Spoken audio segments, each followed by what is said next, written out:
The SEC on CBS is on the road to Jacksonville. You know it's time to party soon as we cross the bridge. Some folks don't like each other. That's just the way it is. We're talking about them Gators. We're talking about the chomp. We're talking about them dogs walking out to do the stomp. They shut the boots and come on in. It's where the good times begin. Welcome to the country. Welcome to the welcome to the backwoods. This is what it's all about. I love the salt, baby. We made it down from Athens, up from the swamp as well. It might get a little crazy, and you can never tell, but you're welcome. Yes, you're welcome. Welcome to the country. It's time to get the party started.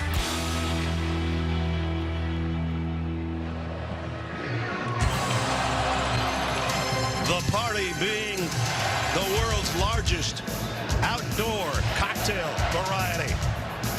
The scene never disappoints when Georgia and Florida get together.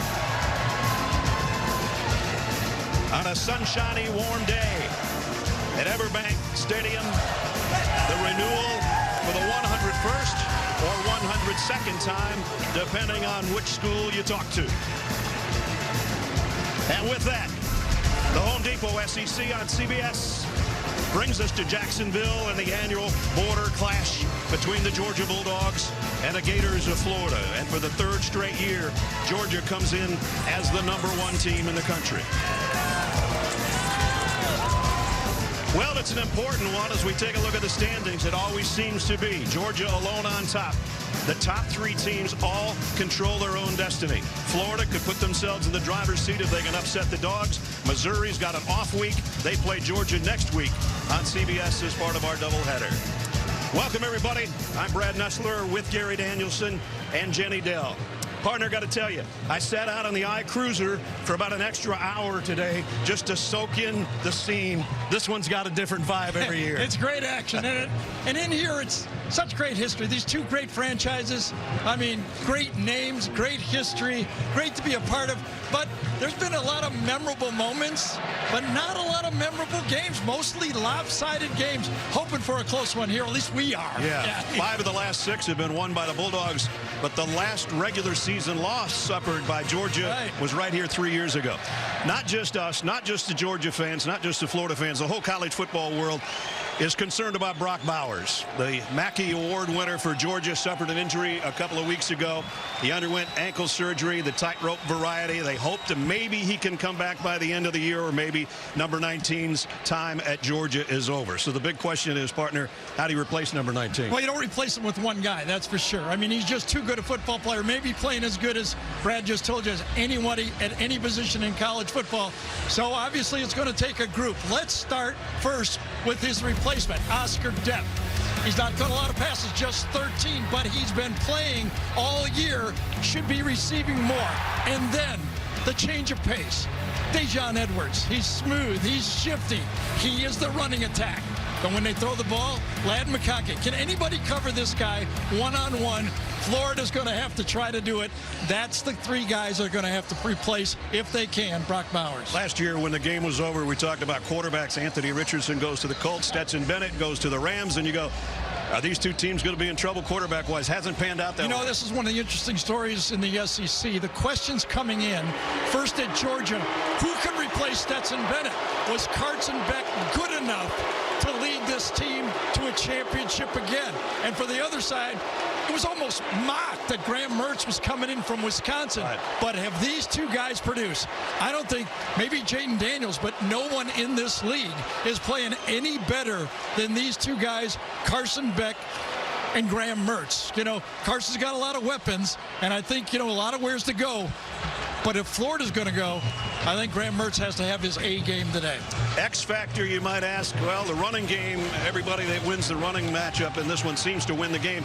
But there might be something new, because the leading tackler for Florida was injured in the pregame warmups. The turf looks a little iffy. Let's go down with more on that and find out from Jenny. Yeah, Brad, since the moment we walked onto this field, we realized that the field conditions did not look up to par. Now, Everbank Stadium is owned by the city of Jacksonville, not the Jaguars. So Jacksonville is in charge of this field, and they resodded on Monday and Tuesday of this week. And I personally was walking around the field. Some of the seams have not taken, guys. There are patches of the field that are uneven. And during pregame warmups, you mentioned it, Florida's leading tackler, Shamar James, he looked like he planted wrong in a drill. He went down. He hobbled off the field into the locker room with the training staff. Now, he came out in pregame warmups. They're going to see what he's capable of. But, guys, this field is definitely something to keep an eye on. Boy, they need number 6 desperately. We'll see how good he can go. Half blue and orange, half red and black. Gators and the Dogs coming up.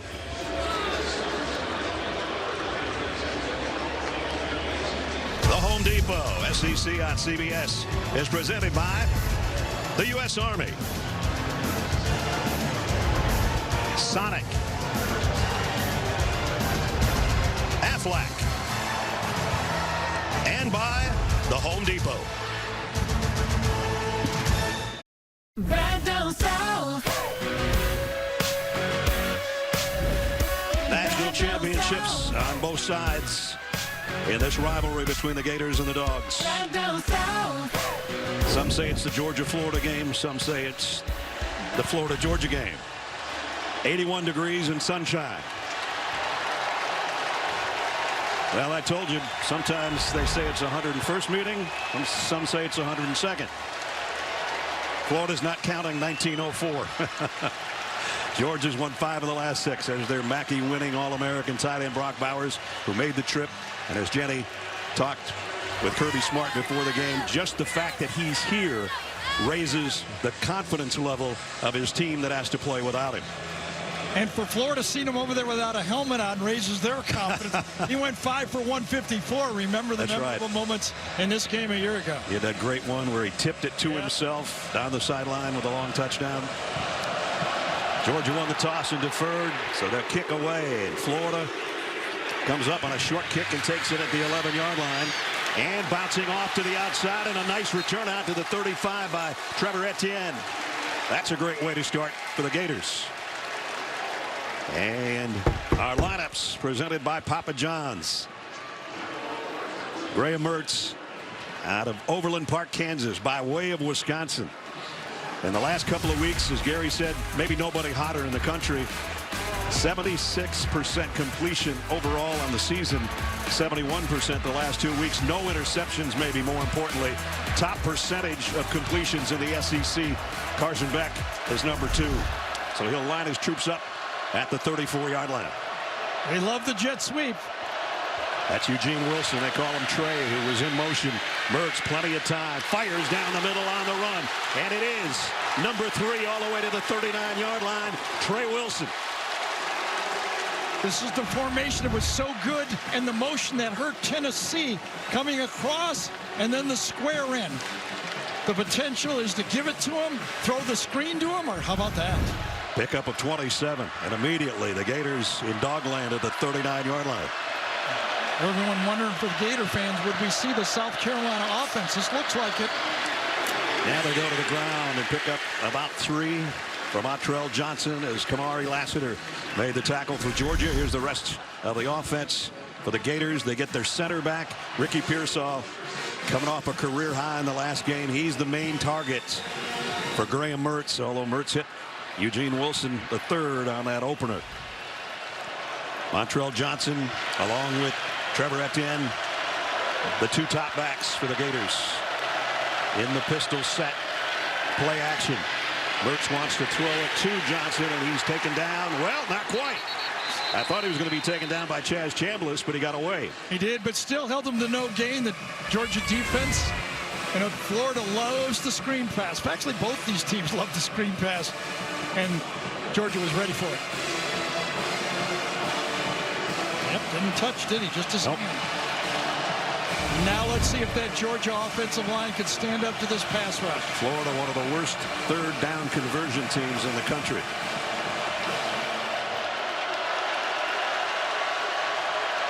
They'll send Johnson in motion.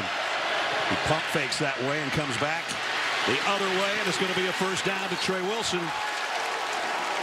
So 2 big catches by the freshman early. Ways to get the ball to your playmakers. Eugene Wilson, the true freshman, got hurt against Tennessee. coming back. But you see, when we talked to Billy Napier, I said, who does it remind you of? He goes, Steve Smith. Yeah. Really big and strong in his thighs, powerful player. We knew he would be a great one for us, even as a true freshman. He said he thought it was the #1 guy when their signing class was announced, and he has not disappointed. At the 29, 1st and 10, Florida. Maybe 3 for Montrell Johnson against the Georgia defense that, again, is #1 in the SEC in basically every category. Kamari Lassiter playing at an All-American level on the corner. They're going to be busy, apparently, if Florida's going to keep slinging it around like this.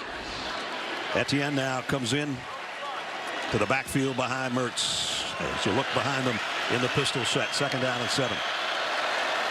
More spread formations again. They showed it last week against 2 weeks ago against South Carolina.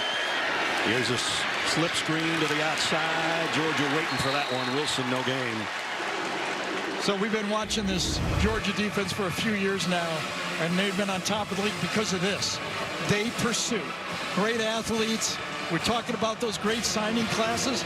A lot of big players left, but they got a lot of them left on this team. No doubt. So another 3rd down. They picked up the last one on 3rd and 9. This is 3rd and 6. 3rd down defense for Georgia. Best around. Slant. There's a 1st down. Wilson is going to score. Touchdown, Florida.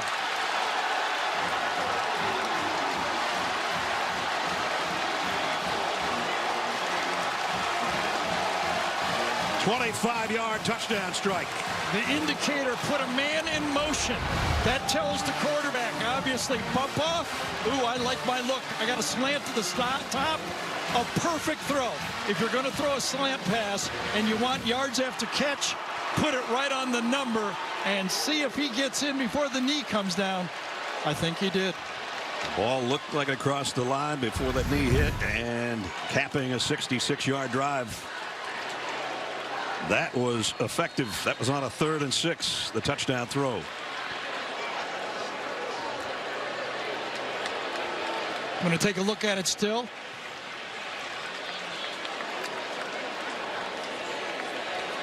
Under review. Where's that football right when that knee comes down? Right now, Taki Smith still got his hands under his knees, I think. So, yes. And it's not his forearm. It's just pushing forward. It's going to be close, but I think he got it. Gene Steratore is with us. An early call, Gene. I think I'm going to go with Gary on this one, Brad. I was looking kind of at the shin. Yeah, there you go. Let's go down together, Gary. What do you say? I do it. We do it. Yeah, if anything, the shin, and when we got the other angle, the Georgia player's arm is kind of blocking that shin. Here's a great look, but I'm just looking just to see if that shin may have hit right before the knee did, but I think it's a touchdown. It's a touchdown. Was confirmed, nothing to overrule that call on the field. What a drive. Beautiful drive. Remember, they had a nice opening kickoff return by Etienne, so they set up shop at the 34. And remember how this Florida offense started out all year, a little bit conservative, but Graham Mertz has earned the football, and he's producing. Trey Smack in for the point after.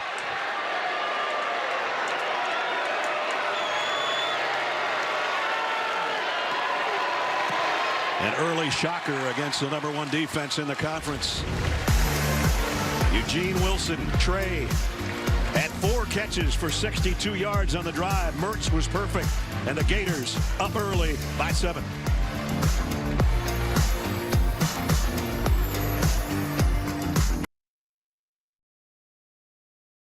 Want to see where your team stands? Just tell Siri. Show me the college football rankings. The official rankings will come out Tuesday. College football rankings. Georgia comes in ranked #1. So is their defense, but not on that opening drive. Stay in the know with CBS Sports HQ, the 24/7 free network that brings you the latest news, picks, scores, and highlights from all the sports you love. Watch CBS Sports HQ anywhere, anytime, all the time. And I'll join the HQ team after this one's over. It's the first time Florida has scored first against Georgia since 2015, and that was pre-Kirby Smart. And Georgia to bring it out to the 25-yard line for their first offensive series as we take a look at our Papa John's lineups. And it starts with this guy, Carson Beck, the junior out of right here in Jacksonville. His home high school about 18 miles from this stadium. And his first start in this matchup. Of course, he's been here before as a backup to Stetson Bennett. So he sort of felt it, but he probably won't feel the pressure like he does today.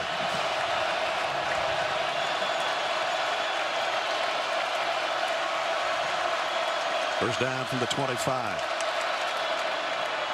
Dejon Edwards spins his way for about 4. As we take a look at the rest of the Georgia offense. Dejon coming off a career high against Vandy. 146 yards 2 weeks ago. Has the first carry in this one. And Jones is in there starting for Florida at linebacker. We'll keep our eye on number 6. He's hopping around there trying to get his troops in the right spot. So apparently his knee's going to be okay so far. Second down and 6. Back on the roll and fires on the run and throws a strike to the 44, and it's out to Dominic Lovett. It does look like Shamir James is not 100% though, but they want him out there. A well-delivered ball by Carson Beck right to the outside on the run. Beautiful.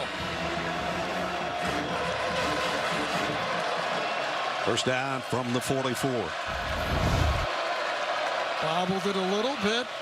Did he hold on to it?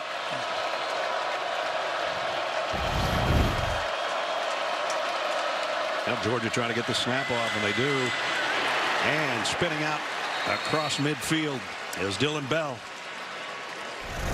against the Florida defense. Shamar James injured in the pregame warmups, but as we said, he's out there. And hopefully his left knee is going to be okay. Wearing a heavy brace on it. Wide receiver screen to Rosalie Jack-Saint. And he got it to the 42-yard line. That's the flexibility that this Georgia offense has when Dylan Bell comes in or Muse comes in. You don't know if they're coming in at receiver or running back. Made last year, remember, it was the tight end combination. Yeah. And this year now, it's those wide receivers that can line up anywhere. And they're 86 and 87, so it's kind of hard to pick and choose when you're playing defense. And now everybody shifts. Bell and Edwards flanking Carson Beck in the shotgun on first down. And now Bell moves out of there. Throws it out to Edwards. Makes a cut, keeps his balance, made something out of nothing. That's what Edwards always seems to do. You know, he just feels the attack of those linebackers from different angles. He anticipates the cut. Never seems out of control with the ball, right? I mean, he's always patient, faster than he looks all the time. I mean, just hard to hit when he's got the ball.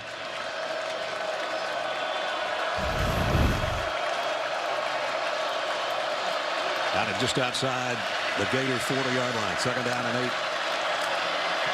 Play action. Beck comes up, firing on the sideline. Oscar Delp. And there's the replacement. Well, you can't replace Brock Bowers. Well, he just did. That was a Brock Bowers catch right there. He's built just like him, too. Well, and that's exactly how Brock would have caught this one. One-hand layup, and we've seen it all year. And that's a way to make everybody feel good about the tight end position early. 18-yard one-handed grab to the 22. Beck looking for more. Throws complete down to the 5-yard line. It's Ladd McConkey. How about these two quarterbacks starting off this game, okay? They have both come through. They both outperformed the expectations of what everybody had hoped for. And the answer on the wheel route, how ironic is that? Because the last loss, the story was the wheel route in this game for Florida. But the accuracy of these two quarterbacks, the way they're putting that football, I don't know if people could stop these throws. Mertz was 5 for 5 for 60 yards on their touchdown drive. Beck's 5 for 5 for 59 right now. Back to the ground. Dejon Edwards, no gain, maybe a loss. Nice job by Kelby Collins to make the stop.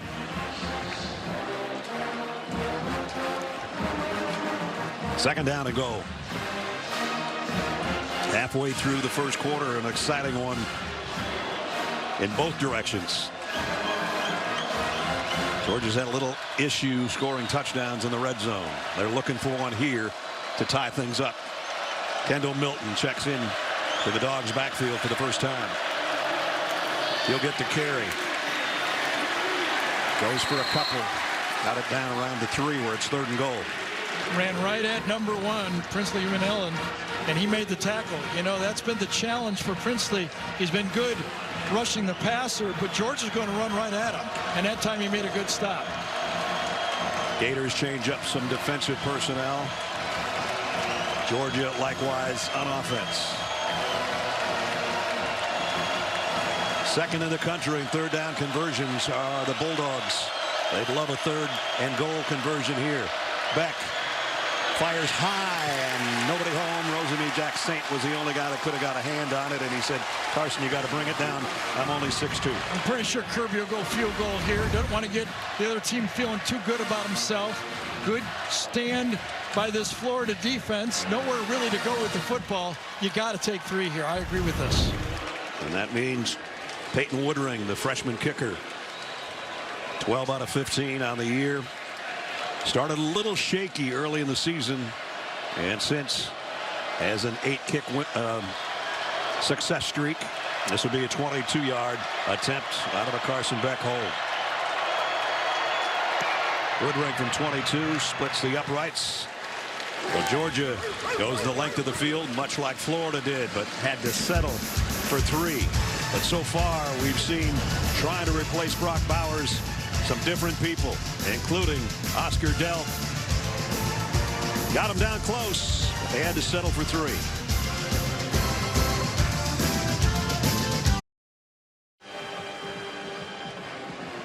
Halloween coming up in a couple days. Nothing better to get us in the Halloween spirit like spending an hour with our favorite ghosts. Settle in for a real treat on Monday starting at 8, 7 Central here on CBS. This game's always around Halloween time, and it really doesn't matter. The costumes outside are pretty spectacular all the time. And Florida will start at the 25-yard line. And Ness, during that break, we noticed on 3rd down that Florida was trying to call timeout. Look at the signal right here. Florida doesn't know what the defense is. A defensive coordinator, Austin Armstrong, is running down the sideline trying to signal timeout. But there he goes. There he goes. Timeout. They don't have a defense in, and they get away with it.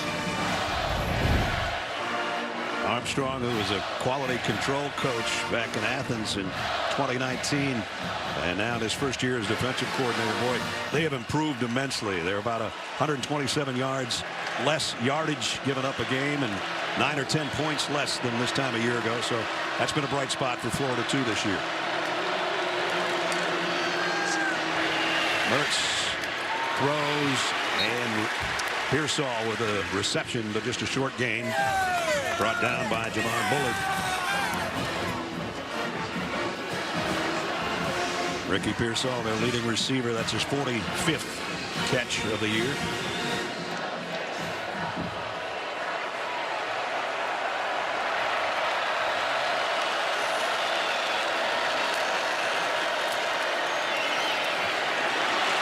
Nice cut outside by Etienne. He's got a first down. Tyke Smith knocked him out, but not before he picked up first down yardage. Talk about that Florida offensive line. Can they handle this running the game? Muzaka this time, right guard. Watch him handle the blitz. Easily turns in the linebacker, and that allows that running game to get outside. Pick up a 14. First down at the 40 for the Gators. Wilson in motion. Into the slot up top. Little quick draw, and it opens up. Etienne got to midfield, might have a first down.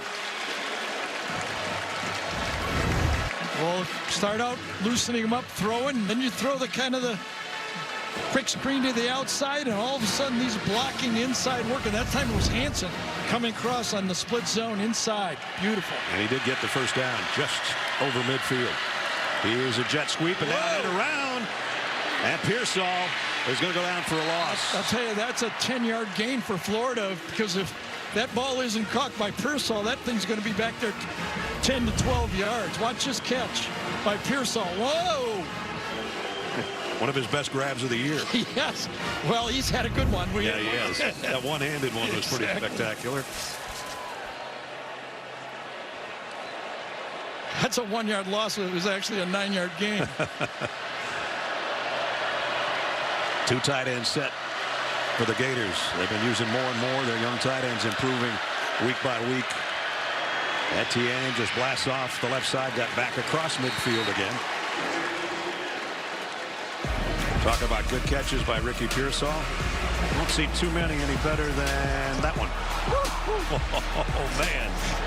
That's something. And he got hit, too. It wasn't just a catch.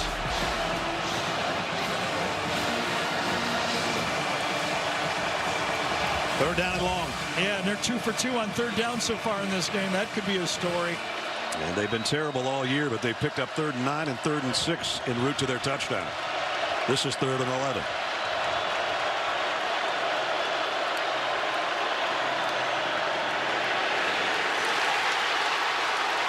Ball was out, and it's way back at the 38-yard line, recovered by the offensive line.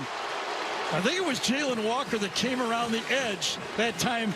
Just a speed rush and took it right out of his hand. Going up against Damian George right there. Watch Walker come around the edge right there. Just beats Damian George and takes it right out of his hand. Great play. Not a great block by George, but at least he kept his head up and found the football. Right. That was the good part of the play for number 76. Yeah, finished well. Jeremy Crawshaw will punt. Makai Muse waits back on the other end for Georgia. A low kick. Muse going to take it at the 21. He's got 1 touchdown return this year. He's about a guy away from getting a big one there, and he knows it. Nonetheless, a nice return for him with 2:37 remaining, and he comes up limping. And that'll be something to watch as well. He's their top return guy, both as a kickoff and a punt returner.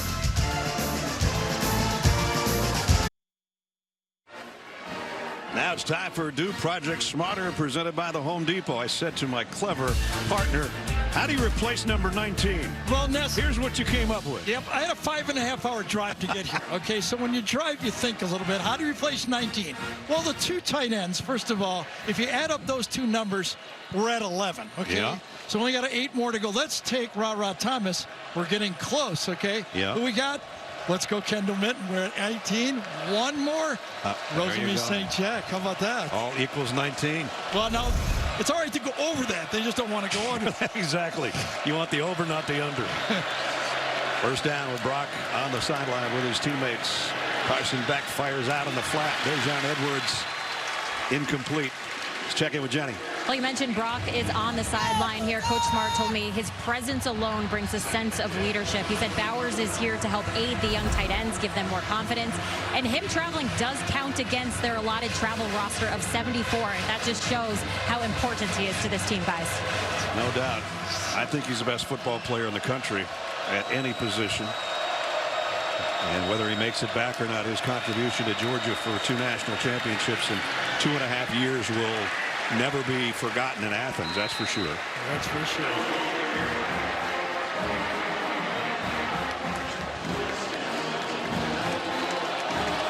So now Georgia's got a 3rd down.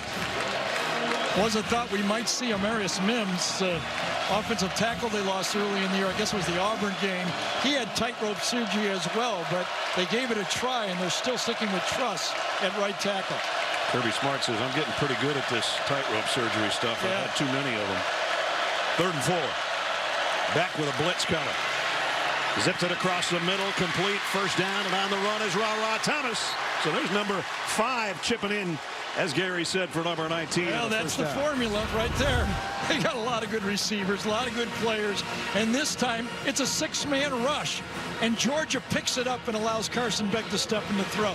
If you're going to pick up 6-man rushes, you're going to complete a lot of passes. Pick up at 19 for Ra Thomas, who transferred to Georgia from Mississippi State, was their leading receiver a year ago. So first down for the Dogs at the Gator 41. Beck stands tall, is going to throw it away. Tried to go with another wheel route that time, and Florida defended it.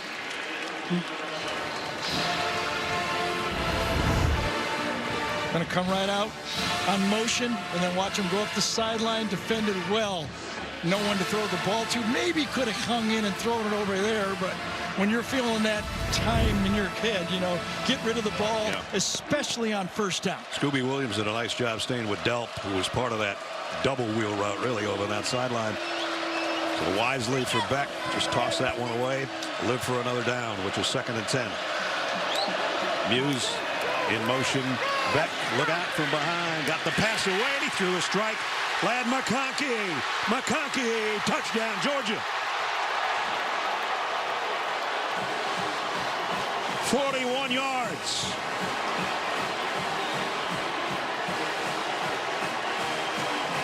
Watch how the motion gets Florida out of position as soon as the motion man leaves.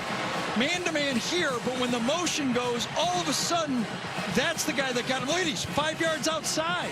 Can't make the play. Easy throw, and McConkey looks back and says, I mean, I only got to beat a linebacker with a brace on? That's all I got to do? I can do that. 41-yard touchdown catch. The first touchdown of the year for Ladd McConkey, who missed 4 games with a bad back. Just a bit of motion got Florida with the wrong outside technique, and they paid for it dearly. Woodring's extra point has given Georgia the lead. Ladd McConkey, his 100th reception as a Georgia Bulldog. I don't think he'll forget it, because he looks at the Florida defense and says, forget it. Georgia in front.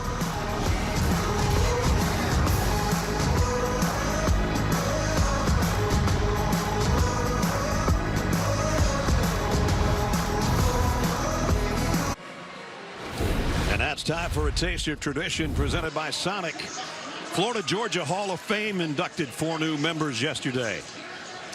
Ernest Graham, one of 5 Gators with 3,000+ career rushing yards. Joe Hayden was an All-American cornerback, went on to be an All-Pro in the NFL. Terrence Edwards still owns most of Georgia's receiving records and joins his brother Robert as a Georgia Hall of Famer. And Mark Richt led the Dogs from 2001 to 2015, 145 wins at Georgia, 2nd in team history. And the first time he beat Florida, Mark, that is, well, I remember it was 2004. He was a pretty happy camper. And this kick out of the end zone. And that 2004 Mark Richt victory in this rivalry gets the thumbs up, and here comes his son David. Jumps into his arms. Coach Rick, good to see him with us yesterday. Right now, his Dogs, or Kirby Smart's Dogs, leading Florida 10-7, courtesy of a 66-yard drive in 5 plays. Took him only 1 minute and 14 seconds. And look at the quarterback comparison. Wow. Yeah. Nice start. The only thing that if you're a Gator fan, only 1 touch so far from Pearson.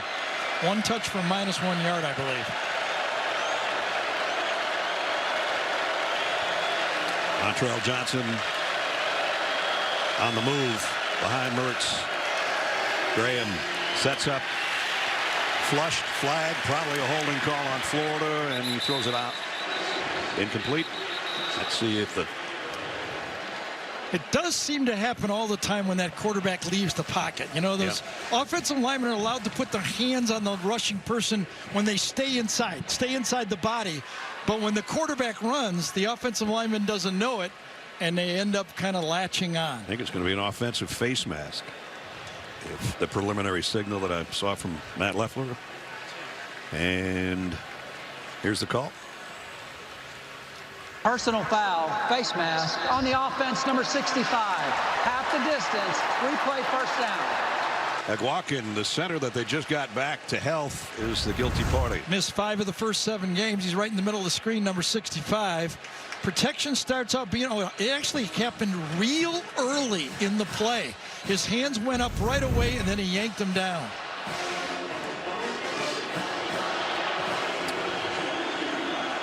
So that backs him up just inside the 13-yard line. 1st and 22.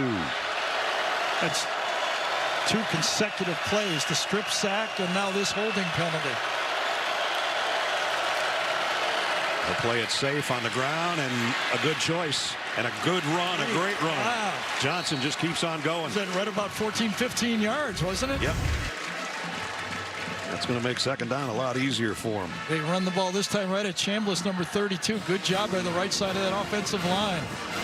Montrell Johnson. The ground game for Florida is a lot different when they're at the swamp or when they're on the road. This is a neutral site.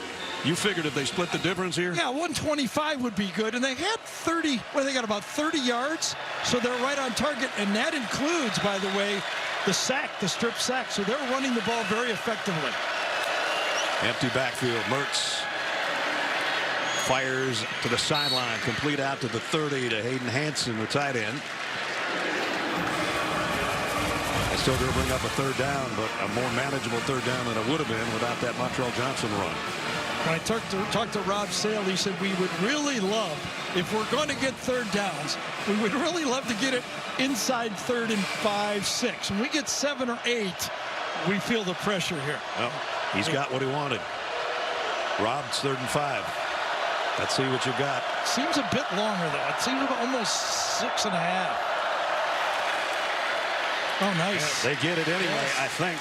It's going to be really close. Kirby's right there with the official, trying to mark it. Jackson makes the catch. Again, good throw, just slightly behind this time. Kirby's trying to make the mark right with the linesman. Here it is, right across. Was his knee down? They may look at this. Well, we got a long time to look at it, I can tell you that, as we played one. And it's been an exciting first quarter in Jacksonville. Georgia trailed but came back to take the lead at the end of the first. 10-7 Bulldogs.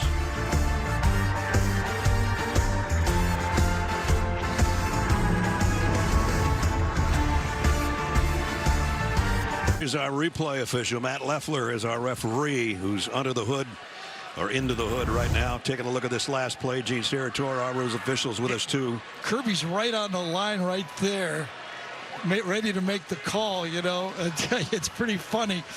He makes the call short, and the linesman makes the call over. The review, nothing definitive so far, right? Knees down there. I think it's really close. Where they have the ball spotted is a first down. But again, that's the very end of the play. That was on 3rd down and 6. And Gene's still with us. Gene, what do you think? Yeah, I'm with you guys. I mean, it really, it's such a close play, and I'm listening to Gary talk about how Kirby thinks he's a little bit short, but the ref might think he's a little bit long. That one didn't surprise me too much, guys. I've been in that situation before many times. Right, Gene, did the linesman on that side of the field make the call? Because he was not in position. He was behind the play and didn't have the. Who made that call in this group During here? the timeout, there was a review. After review, the player was short of the line to gain. It'll be 4th down at the 34-yard line. Right. The trailing official was at a different angle, and I knew it was really close here. Now the question is, it's inches. Do you go for it? How aggressive you're going to be? He said the 34. If they put it on the 34, it's going to be 4th down and a yard. Well, I think it's going to be closer than that. Yeah, it's that doesn't seem to be a fair spot either. If you're going to spot it, it should be right next to that line. I'm with you. Length of the football or less. At the most. That's what Billy Napier's trying to explain right now, too. If it's 4th down, you better not make it 4th and a yard. You better make it 4th and about 8 inches. So the battle of... Well, you know, Billy came here to fight. He's fighting. Let's see if first, do you try to draw him off sides? Maybe you can get a cheap one. Second is, do you just go sneak?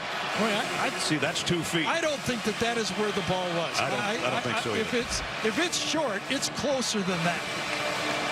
We have 4th and inches down, but that is maybe 24 inches. And they run up to the line in a hurry. Yeah. Trying to draw Georgia off sides, now under center. And they snap it in a wildcat. And Etienne is swarmed under by Georgia. They stop it.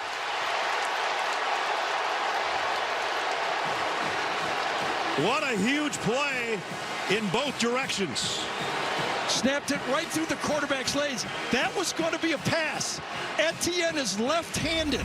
Watch him reach up with his left hand. He was attempting to throw this ball. Snapped right between the quarterback. It's going to be a pass, but he cannot get it off. And Smile London was there to say, And Georgia's going to take over at about the 31-yard line.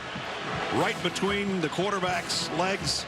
And Etienne trying to get rid of it, and Smile London hanging on for dear life.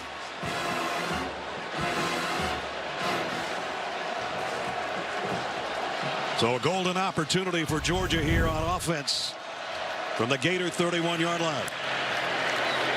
Dejon Edwards, big hole left side. Edwards down inside the 20, picks up 12. I wonder if this guy gets sore after games. You never get a clean hit on him, do you? Boom, ba-boom, ba-boom. He just goes from, it's like a boxer. He's so light on his feet. Jamar James playing with that big brace on his knee, made the stop, but not before Dejon got a first down for Georgia. Well, Kirby argued for the mark. He won the review, and then he won fourth down. Carson Beck waits too long. Brought down from behind. Jamari Lyons, beg your pardon. Good coverage on this play. Watch when he gets the ball. He has time to throw. He looks, does not like it. And then the one thing that people question in the red zone is, could Carson Beck do some of the Stetson Bennett stuff? Yep. That's where Stetson was really, really a threat. His running ability near the goal line. That's only the 7th sack given up by Georgia this year, and that was a coverage sack, and Beck couldn't quite get back to the line. So second down and 11.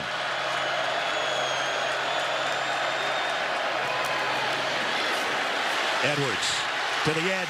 Edwards to the end zone. Touchdown, Georgia. 20 yards for Dejon Edwards.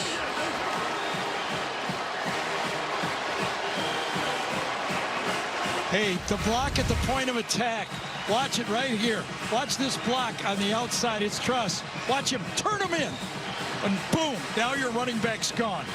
Dejon Edwards looks shifty. He looks smooth, but he's obviously faster than we think. Trots into the corner with his 7th touchdown on the ground this year. We highlighted him in our offensive alignment for Georgia, that he'd be big because you win the ground game in this series, you usually win the ball game in this series. Woodring's extra point is up and good. So remember, it started with 4th down defense. On 4th down and a couple feet, Smile London makes the play on Etienne. Georgia goes to work at the 31, and number 30 takes it to the corner. And it's 17-7, Georgia. You want to take a look at that Dejon Edwards touchdown from our AT&T 5G pylon cam? There you go. 20-yard score, and Mike Bobo says that's just the way we drew it up. Georgia has scored 2 touchdowns in the last 2 minutes and 44 seconds.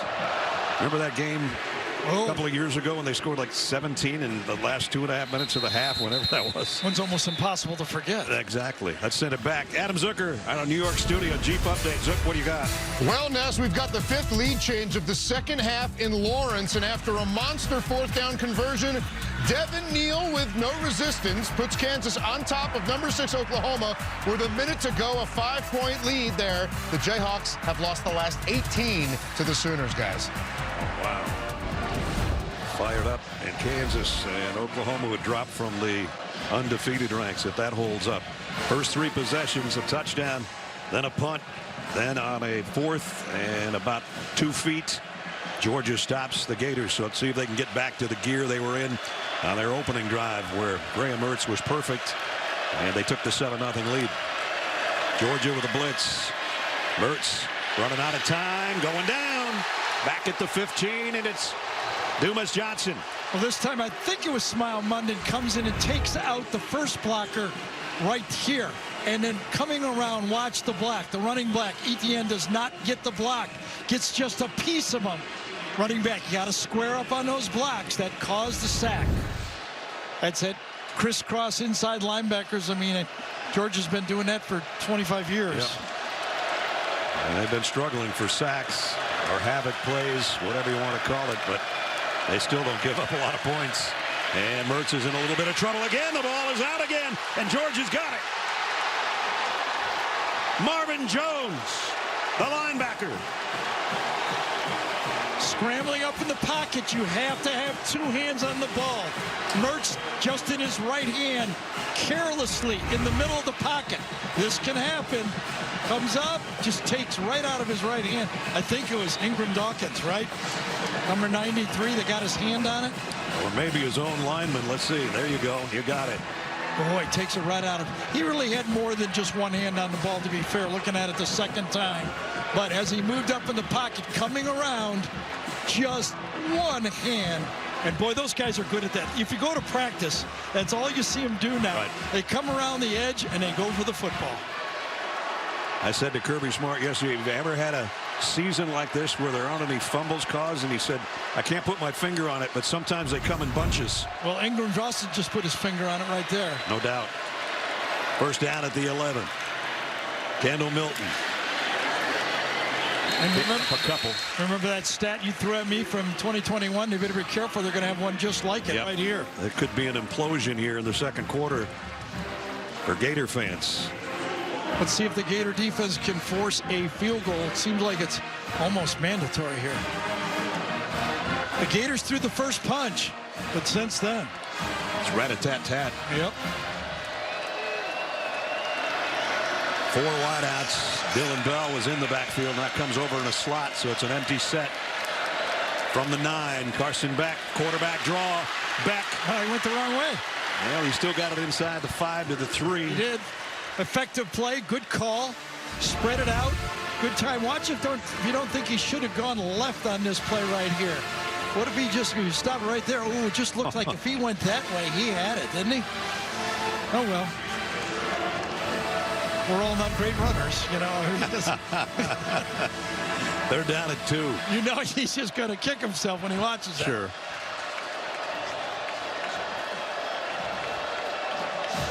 So it's 3rd down and 2.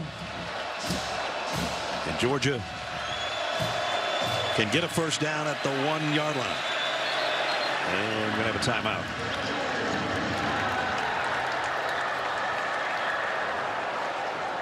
So the entire offense will walk over around Coach Smart. Florida, as Gary said, threw the first punch. Georgia punching back, up by 10 and looking for more. Well, we had to figure out a place, replace Brock Bowers. Oscar Delp with a one-handed catch. Ladd McConkey, he was in our opening montage of being a big part of the Georgia offense, and always the grand game of Dejon Edwards with a 20-yard touchdown run. So everybody's filling in for number 19 and doing pretty well at it. And now Georgia faces a 3rd down and 2 just inside the 3-yard line as Brock Bowers shields the sun. And decision time maybe if they don't get the first down or the touchdown for Kirby upcoming. And you know Kirby and Mike Bobo were discussing the 2 play calls if they don't get it on this one. Lucky and Delp, 2 tight ends. The pitch. Edwards trying to get that first down, and he won't get there. So now what's the decision? It would have looked like if they would have given the jet sweep that time that they had it, did they not? It looked like, oh, if you hand this off, you can get to the outside with Bell. Good defense by the Florida defense. Can they turn it to their side? Because it's maybe a half yard left. Kirby has decided to go for it. It's not 2 yards. No. They don't go on 4th down very often. They're going here. Dejon Edwards, touchdown, Georgia walking in. Didn't get it the first time. He got it that time. Well, give it to that inside that offensive line. Cedric Van Pran, Tate Ratledge. They ran right over the veterans that time. and he kind of tiptoes. Oscar Delp gets a great block on that play, pushing his end man right past it. Delp coming through with the one-handed catch, and now with the block. Extra point coming up.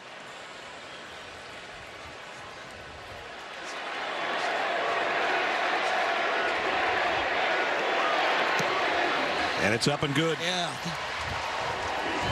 Georgia has scored 3 touchdowns in the last 4 minutes and 50 seconds. The 2 replacement players, Oscar Delp and Lawson Lucky, look at the job they do over here. Both get their blocks. Delp slams his man, and Lucky cleans it up. Good job. Second touchdown for Dejon Edwards. Georgia rolling right now at 24-7, and number 19 says, "That's my team, guys." Rock chalk. Wow. It's not just the start of basketball season in Lawrence. Thanks, Zook. Here, 24 unanswered points by the Georgia Bulldogs. So with 10.5 to go in the quarter. We talked about the game a couple years ago. It was closer to the end, obviously, of the second quarter, but look at this.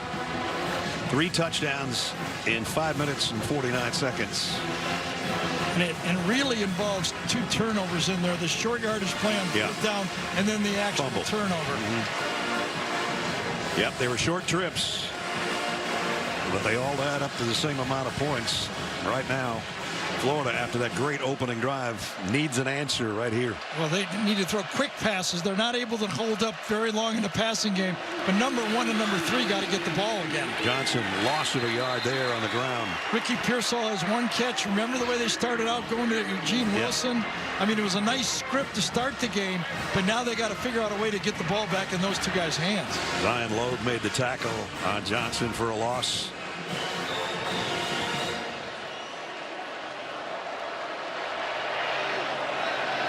And they give it back to him at the line of scrimmage. So second down and 10.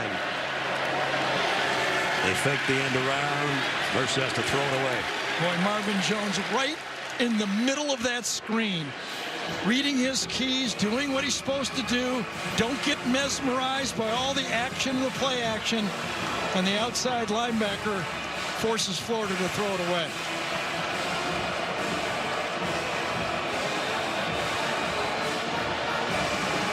Florida, the turnover on downs led to the rushing touchdown by Dejon Edwards.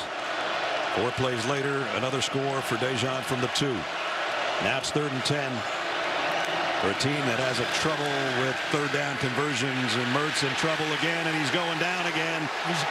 And it was holding on the play as well as Austin Barber, the left tackle, the guy who spoke that Georgia has to go through us. Well, they just did. Michael Williams went through everybody. Holding on the offense, number 58. That penalty will be declined. 4th down. Austin Barber against Michael. Well, look at him hold him, and he still helps, at least gets half the sack on the play from the outside. Gave him a little bulletin board material, right? You know, we play SEC ball like they do. I think we got some guys. 24-0 is great, but they got to come play us. Well, they are doing so. And speaking of 24, it's 24-7. And they've got a punt. Mekhi Muse is back for Georgia after kind of twisting his leg on his last punt return. He waits back inside his own 40. And they got it with a block punt. And did he pick it up in time? No, I think it landed out of the field for a safety. Yes, and then bounced back in. Noel Aguero, I think. It was. That's who I thought I had. Everything going haywire for the Gators and everything going right for Georgia. Took out the snap. Good. 1 step. Beautiful job of laying it out. Yep, that's who it was, Aguero. And it bounces into the white, and I think it came back in. That's what I saw the first time. I lost it in the shadows, to be honest. Pretty sure either way they didn't corral it. It's going to be 2 points. Right, it went right behind the pylon. And Georgia with the block punt and the safety adds to its lead.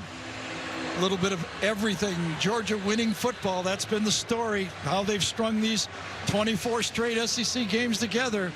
They beat you in a lot of different ways, right? Yep, all three phases right now working for them. Their defense, it's always excellent. Their offense that we wondered about without Brock Bowers, their All-American tight end. Everybody's picking up the slack. And now the free kick coming up as Crawshaw has to go right back out there. 26 unanswered Georgia points. And Muse and Ladd McConkey, the dual return men, back around the 20. So Crawshaw, you know, that's always in your head. At least they're not going to have a rush here. You know, it's a free kick, but it might be a little shaky on this one. Nice punt. It is. It backs everybody up. McConkey takes around the 11-yard line. Ladd McConkey, and he'll be taken down at the 26 with 9 minutes and 20 seconds remaining in the half. The Bulldogs graveyard with Halloween just around the corner. Well, it goes all the way back in the regular season to 3 years ago. And here are the victims. And in the dog graveyard, 24 straight, including Vandy over there on the right 2 weeks ago. They're trying to add to it. The zombie of the Gators might be number 25, but they don't find a way back into this thing. I always think anytime they put any stat up and it says SEC history, you know it's really good. It's pretty good, yeah. And it probably involves Alabama as having a longer streak. First down. Kendall Milton, and Milton breaks into the secondary with a stiff arm. He's across the 40-yard line. Well, here's the play right here that Kentucky was running to hurt this Florida offense. Watch them pull and gash them. This is gap. Running inside, kick out, and just keep going. That is the offense that Kentucky, coming into this game, the scary part Georgia fans felt was if Kentucky can run it that good, won't Georgia? So far, it's been a little bit of everything for Georgia. Yeah, pick up a 16 for Kendall Milton. Has been banged up at times. That's his best run in a while. Back, quick out to McConkey. Through some traffic and out to about the 49. Georgia on the move again at the 8.5-minute mark of the quarter. Quickly, we'll test your knowledge with today's Aflac trivia question. Georgia ranked number 1 on the AP poll for the 19th straight week. Which two schools have had longer streaks at number 1? They had to tuck that in there on you because everybody's going hurry up here. McConkey now filling in or helping fill in for what Brock Bowers usually gives you. 3 catches, 65 yards, and a touchdown. Milton dropped for a loss. Run blitz that time. Good call that time on the defense. Defensive coordinator Austin Armstrong, first year. Feels like it's going to be a run.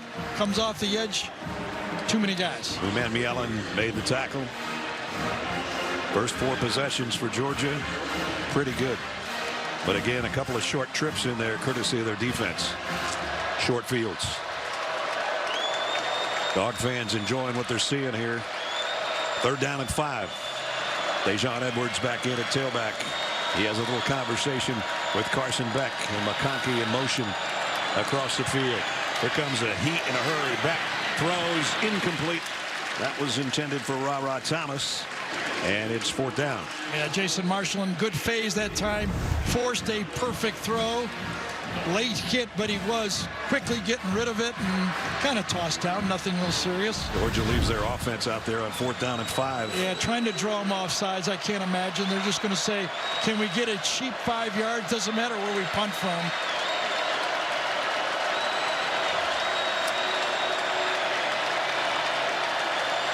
Beck just keeps his eyes on the sideline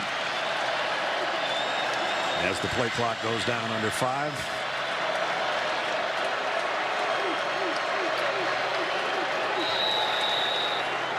And now the timeout.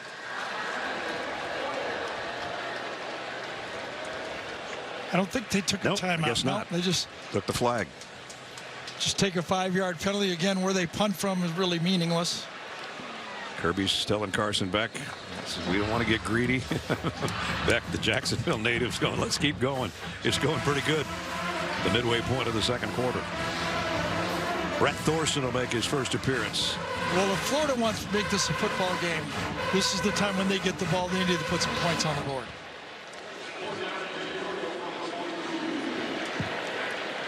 Georgia has not allowed a punt return this year. Thorson will try to keep that intact. And they will as it bounces inside the 20, goes out around the 18-yard line. With 7:17. Georgia spotted the Gators 7. And in every phase, they've been humming ever since. 26-7. Thanks, Adam. That's a tough place to win a ball game. 21-3. Oregon here. It's all Georgia. 26-7. Earlier we asked you the Aflac trivia question, which was Georgia ranked #1 for the 19th straight week. Which two schools had longer streaks at #1?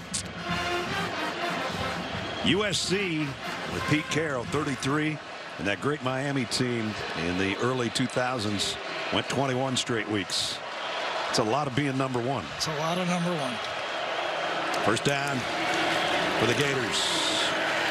And it's Trevor Etienne, rather, the pickup of a couple. So what do you do if you're Florida? I mean, you got a quarterback who's hot, but your two tackles are struggling. Yeah. 2 strip sacks from the left side, a sack on the last play from the right side. I mean, they're coming at you from both angles. You know, when those edge rushers are getting and beating your tackles one-on-one, now you got to give them help, and then you don't send guys out. I mean, it's hard to get guys open. What do you do if you're Florida? If you're Graham Mertz, you got to get it out quick. That's for sure. Georgia had trouble sacking the quarterback. Not today. Mertz going to go deep. Nobody home out there as it lands at the 40-yard line. Ricky Pearsall, and it looked like he was sort of directing, like Ricky was keep going, keep going. Second quarter is just blown up on Florida. Yeah, remember that play at the end of the first quarter? Started at the second quarter. They tried to do the short yardage pass, didn't work, and then it's all been uphill since then, right? Yeah. Or would it be downhill? I'm not sure. Either way, it's not going. Georgia scored 26 straight points. I know that part. Yep. Third down and 8.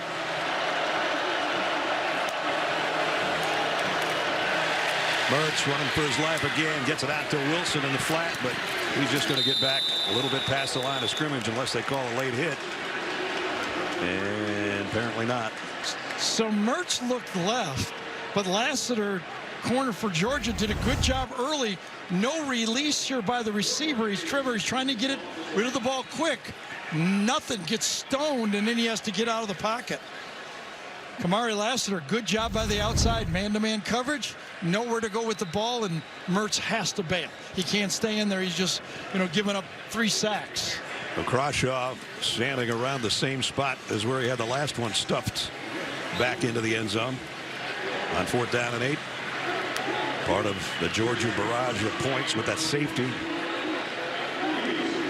Let's see if they switch it up and put the return on this time.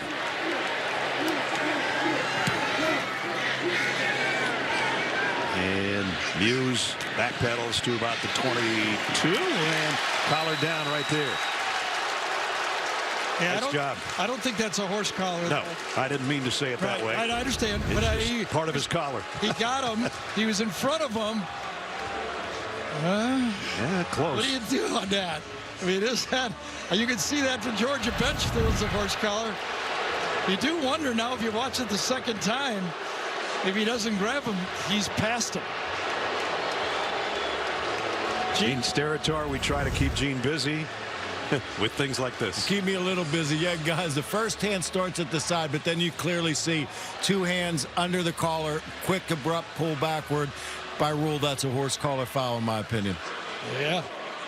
He was in front of him at first. I said, you can't horse collar a guy in front, but he's quickly got behind him, didn't he? Yeah.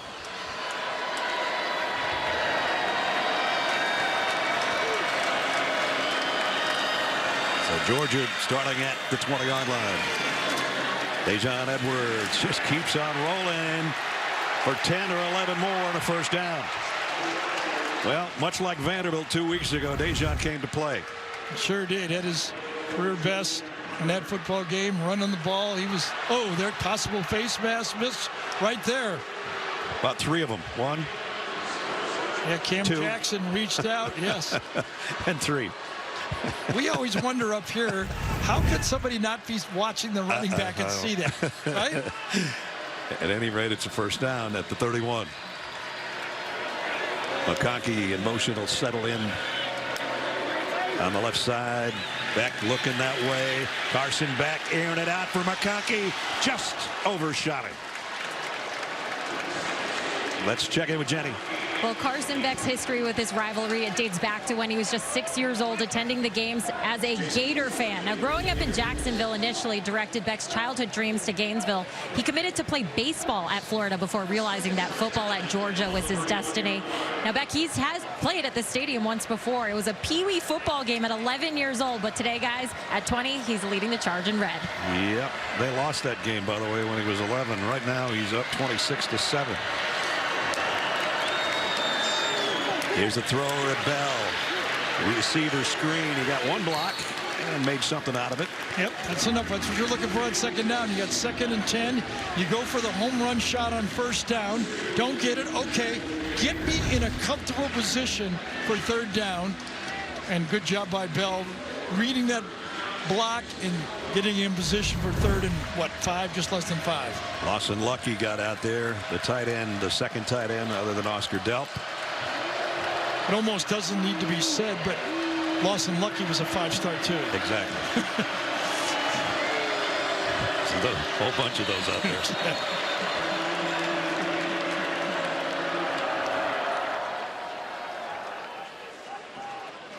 there. And Florida takes a timeout with 4:14 remaining first half. All Georgia right now. Tonight at 7 Eastern on CBS Sports Network, catch a Mountain West matchup. Big one, undefeated, 19th ranked Air Force goes for its 7th straight Ram Falcon trophy against Colorado State. Here on the banks of the St. John's, Georgia 26-7 lead with a 3rd down and 6 upcoming. Carson Beck throws. Ladd McConkey's got a first down, and he's got more. Well, we know Ladd McConkey's going to get open. He's just a magician running his routes. Very difficult to cover in one-on-one. What Georgia's hoping for long-term is he doesn't tweak that back again. Yeah. They need him healthy. Got a flag down. After the play was over, there were multiple fouls against both teams. Unsportsmanlike conduct, number 1 on Florida and number 73 on Georgia. Those canceled. The result of the play is 4th down. Amanda Allen and Xavier Truss getting tangled up. Wouldn't it be first? Don't think they don't get the play over? Wouldn't it be first down? Play is a first down. All right. There you go. He just waited for you to say that. Well, see, after I'm done doing this, I think I would want, the way I've been going, I'd like to be an official in the SEC. I think you should. I think I could get yelled at as an official and I be think used you to could. it. Yeah, I think you could get booed no matter what you do. Quarterback Lions, announcer, same thing, right? First down at the 44. Dejon Edwards. Man. Well, what a show he's putting on. He's dragging Gators with him. And the show that offensive line is now putting on. I think they want the Joe Moore Award this year. Yeah, and considering the way this time Cedric Van Pran wearing number 77 gets the key block on the middle linebacker that time, Williams. Easy play.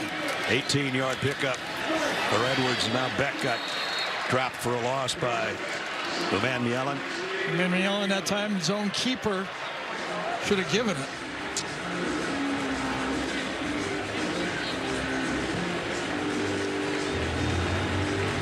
Confident Georgia team. They've had games when we've had them where they had to play from behind against South Carolina and Auburn.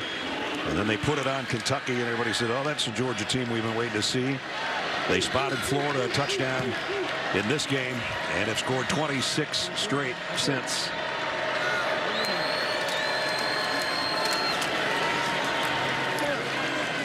And remaining undefeated teams. I mentioned Air Force playing tonight. Georgia. And we did have one team fall. Oklahoma taken out by Kansas in Lawrence, as Zook told you a couple of minutes ago. And there'll more on that coming up on the Geico halftime report. We're not even in November yet. What's going to happen? Oh, yeah.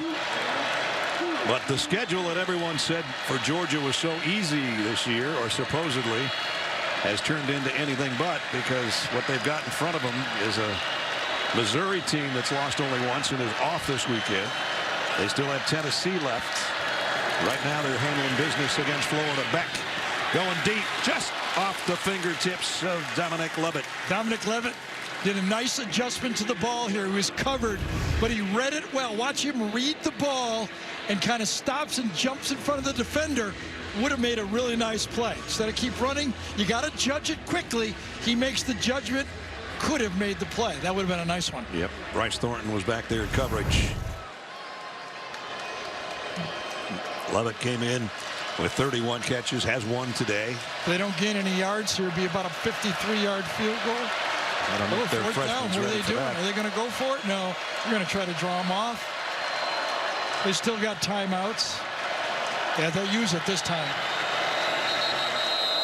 And they take one of the two with 1:59 remaining. So a couple opportunities where they came up to a 4th down situation. Gave it the look that they were thinking about it. And maybe they just took the flag, not the timeout again. I thought Kirby took the timeout. I thought so too. Delay of game Guess flag. not. Maybe he was late. Maybe he just wants to punt it. Doesn't want to get one blocked late. So that'll bring out Thorson again. And his job would be to drop one in around the 10-yard line and not let Ricky Pearsall get loose. Pearsall averaging about 8 yards a return, his longest this year, 21. Muse was late to the party, and now Georgia's got their punt team ready.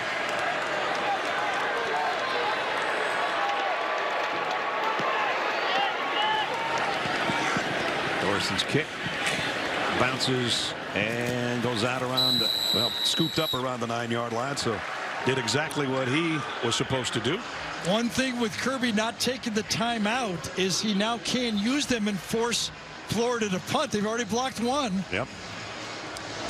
Coming up, I mentioned a couple of minutes ago, Geico halftime report. Adam, Rick, and BJ break down our first half and bring you the day's best highlights, including the top 15 Pac-12 clash between Oregon and Utah that Oregon was handling their business pretty well a few minutes ago. Coming up, Geico halftime report. Since that opening touchdown drive when Graham Mertz was perfect, 5 for 5, 3 yards in 5 drives. Not good. Yeah, interesting play calls here by Florida, because if they throw an incompletion, Kirby will be able to use his 2 timeouts and have a minute and a half left. Georgia with that offensive, that defensive front shift that we see week in and week out. Some teams don't handle very well. Causes false starts a lot of times. And they're going to have a run blitz here, but Johnson's going to run through it. Get it out to the 20, maybe the 21. Warren Brinson brought him down, but Montrell with one of his best games of the day on the ground.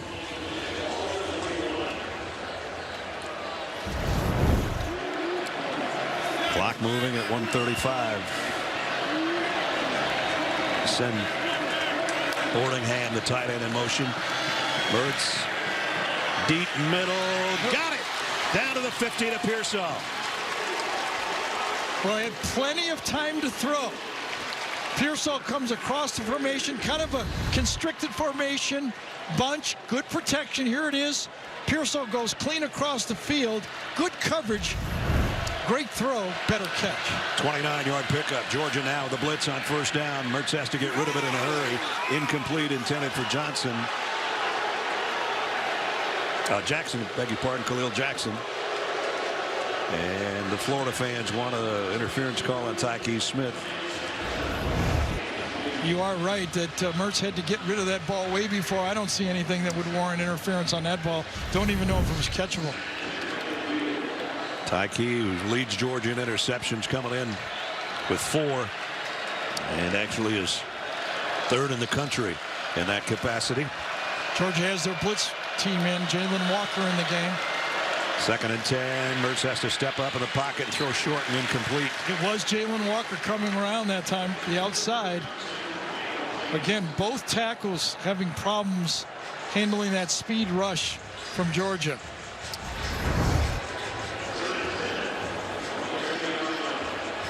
That's going to bring up a 3rd and 10 with just over a minute to go.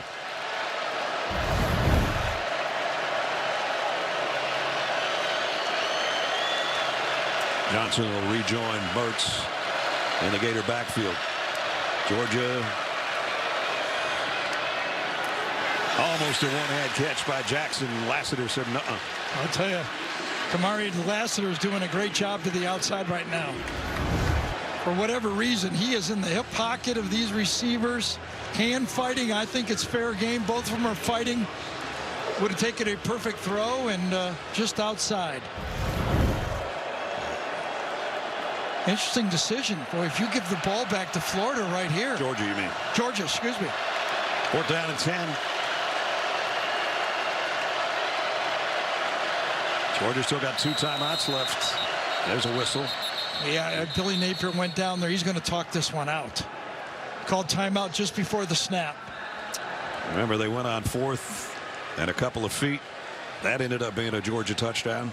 And at midfield, I don't know. Georgia gets the ball to start the second half. You don't want to give them at the 50-yard line here.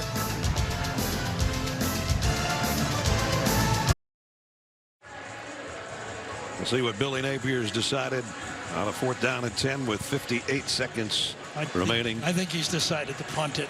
I think you just got to trust your football team. You regroup and see if you can score 3 touchdowns in the second half. You can't give them the ball on the 50-yard line. Crawshaw, remember, had 1 blocked. It turned into a Georgia safety. Georgia's got the safe on. Yeah, they do. Got their whole defense out there. Yeah. So Georgia's just going to let this one go, and it's going to be down at the 1-yard line. So, good job that time by Crawshaw. He's excited. Let's take a look at the Dr. Pepper SEC standings.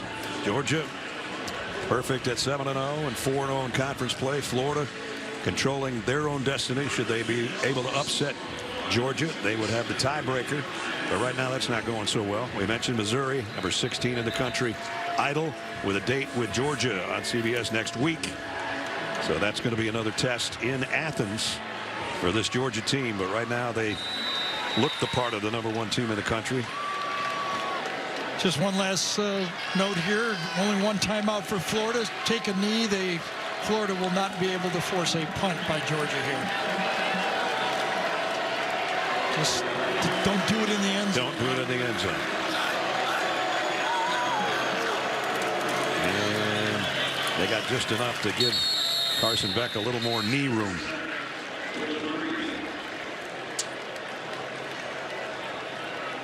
So Georgia will have a more comfortable snap upcoming, and then we'll head it to the locker room where Florida looks to regroup. Georgia looks to keep just doing what they're doing so far. What looks so promising for Florida, you know, first quarter they had plus 30 yards rushing, you know, and all of a sudden you look up there, 4 sacks, and they got a combined 22 yards, including the sacks rushing now. That offensive line, that was the question mark, right? Yeah. And it's become a question mark. The sacks, Georgia's offensive line, on the other hand, making holes for Dejon Edwards, giving time to Carson Beck. And the first half of this rivalry comes to a close as Georgia scored 26 points straight after giving up the opening touchdown march to the Gators. And Georgia will get the football first to start the 3rd quarter as well. And Kirby Smart's with Jenny Dell. Coach, you know a thing or two about a good defense, and right now yours is clicking on all cylinders. What can their performance do for this team? Well, we got a whole half to play. So they got a very potent offense, a lot of dangerous shots. We got to control the run game a little better, and we got to take the ball on offense and control the game, kind of the tempo there. I just saw you talking to Truss over there. Can you share what you were saying? Yeah, we got a mission, and then we got a team, and then we got me. The mission over team over me. And he put himself before the mission and the team. Thank you, Coach. Thank you. And that was a penalty. Yeah, a penalty. It was offsetting, Kirby. You can give him that much. That's the end of the first half with the score: Georgia 26, Florida 7. We send you to Adam Zucker, our New York studio, for the Geico halftime report. Zook, it's all yours. All right. Debo, SEC on CBS heads into quarter number 3 between the Dogs and the Gators.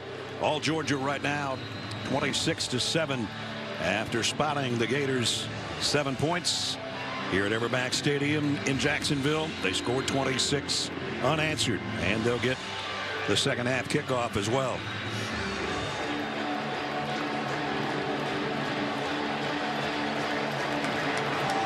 Georgia leads the all-time series. They've won 5 of the last 6. The last team to beat Georgia in the regular season was Florida 3 years ago right here. But the Gators have got some ground to make up. Trey Smack has got it teed up. Makai Muse and Dylan Bell wait back deep for Georgia.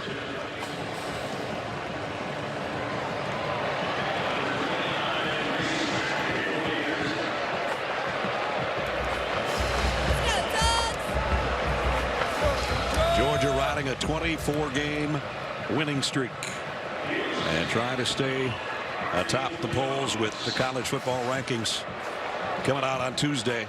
If they keep this up, they should, without a doubt, be number 1, but we'll wait and see. Michigan might have something to say about that.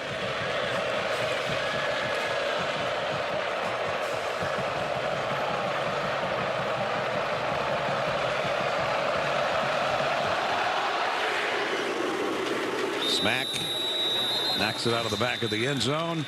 As we welcome you back to the booth, Brad Nessler, Gary Danielson, Jenny Dell down on the field. Feels like this one could go one of 2 ways.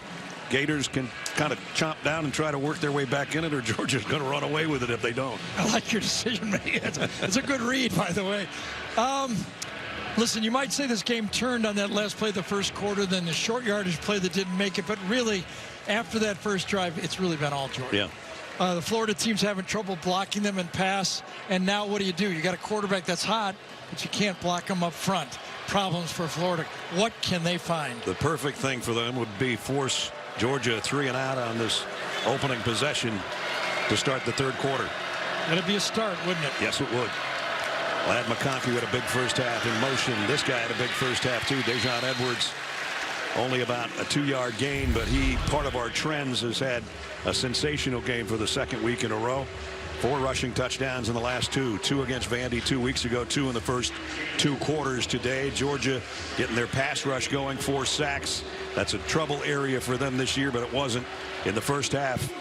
And the miscues since that opening touchdown, like Gary said, everything's gone haywire for the Gators. Second down and 9.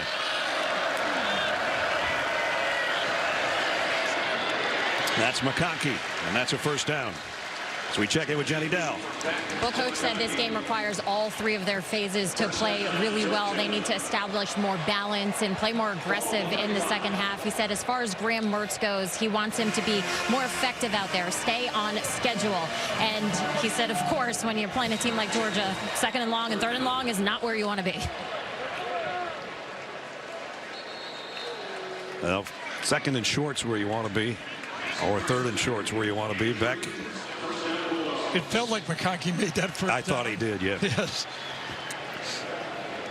And now they have it. So much for the 3 and out that Florida was hoping for.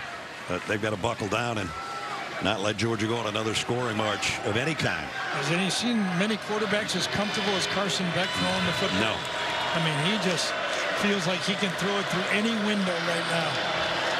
Dylan Bell switching sides, settles in. Dejon Edwards, little stutter step. Only got about a yard out of it, though.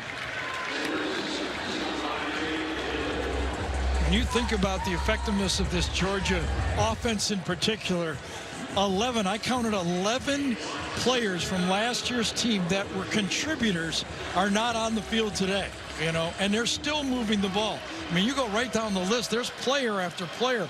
3 offensive tackles, a left guard, tragic death of Willick. I mean, they just replacing one player after another. Beck throws a strike across midfield, first down. Dominique Lovett. And as Gary said, comfort right here. Comfort is having those guys up front.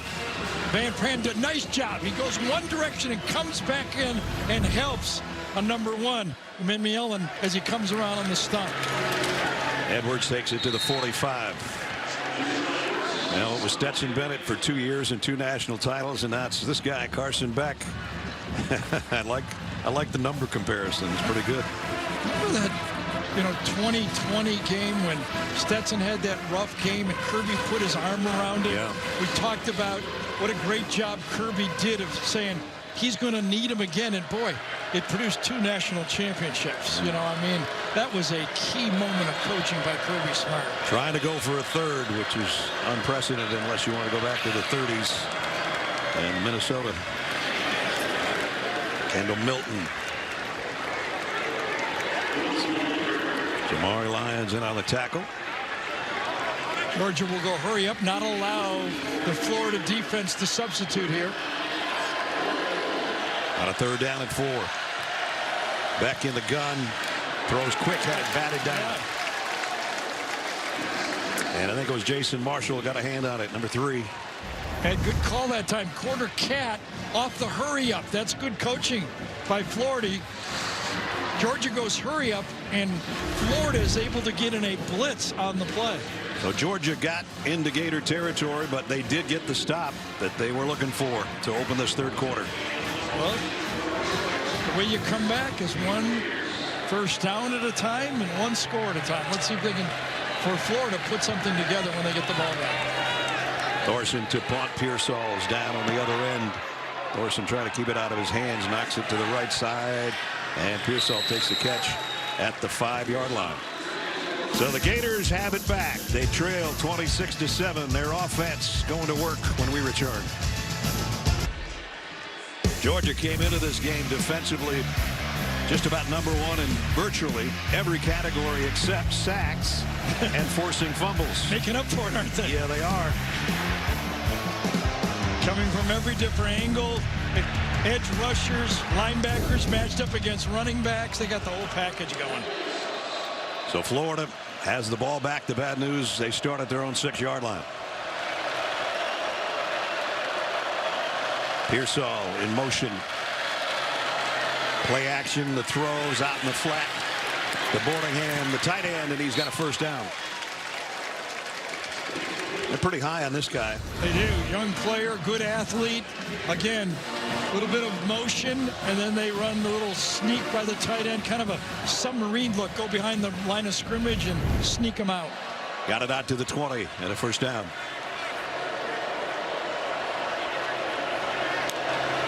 Georgia thinking about a blitz on the inside. Montrell Johnson runs right into Chambliss. That's their run blitz. They do so well. The first linebacker comes across and blocks on the inside of the lineman.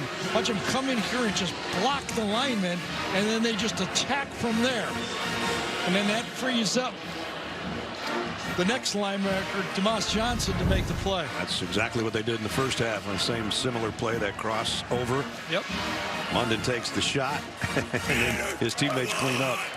Yeah, the first blitzer is sacrificing himself. Right. It's mission team. That's right. Mission team, not Yep. you.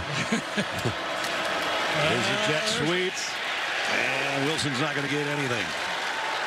Look at the same play by Tyke Smith, number 23 this time.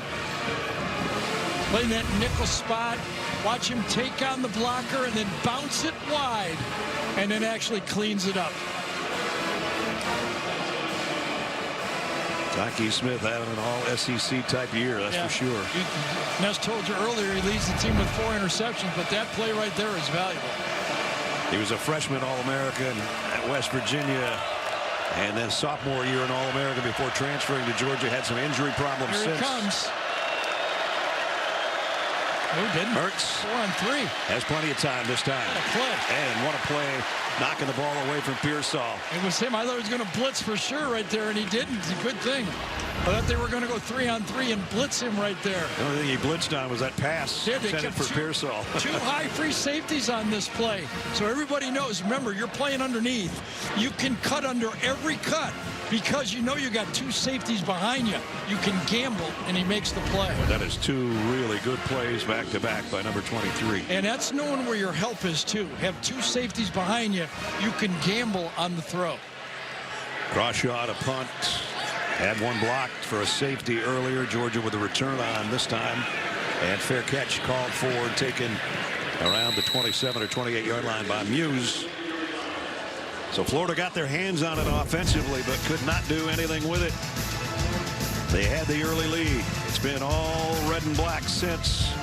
Georgia 26-7.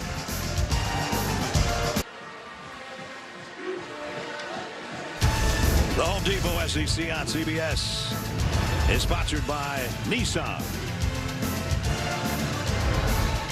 Papa John's, Boya, and by T-Mobile 5G home internet. Some of the great sights around Jacksonville, including the 17th hole at TPC Sawgrass. Was out there this summer for a good friend of mine's daughter's wedding. You talk about an outdoor cocktail party. That was a three-dayer right there. Next Saturday, noon Eastern, Big Ten on CBS kicks off. Huge day in college football. Third-ranked Ohio State takes on Rutgers. 3:30. SEC on CBS. Missouri takes on these Georgia Bulldogs. And in primetime, showdown in Tuscaloosa. LSU and Alabama. That is a big next Saturday on CBS and streaming on Paramount+. Carson Beck all day to throw. Fires on the run. Love it. Dominic Lovett down the sideline and out of bounds and around the 10. Great design of a play right here. Play action pass. Dominic Lovett, watch him. It looks like he's going to go across the field, but then he reverses himself. You go play action to give him time to do it. Just gets out inside, then outside. That is a design play, and Lovett does it perfectly. He's loving it right now. 45-yard pickup. So the big play on that one, a 55-yard pass and run by Lovett. They settled for 3 more and are up 29-7. Clear, but it ended up being a safety, not a touchdown. But after the opening touchdown by Florida, Georgia has not looked back. 29-7.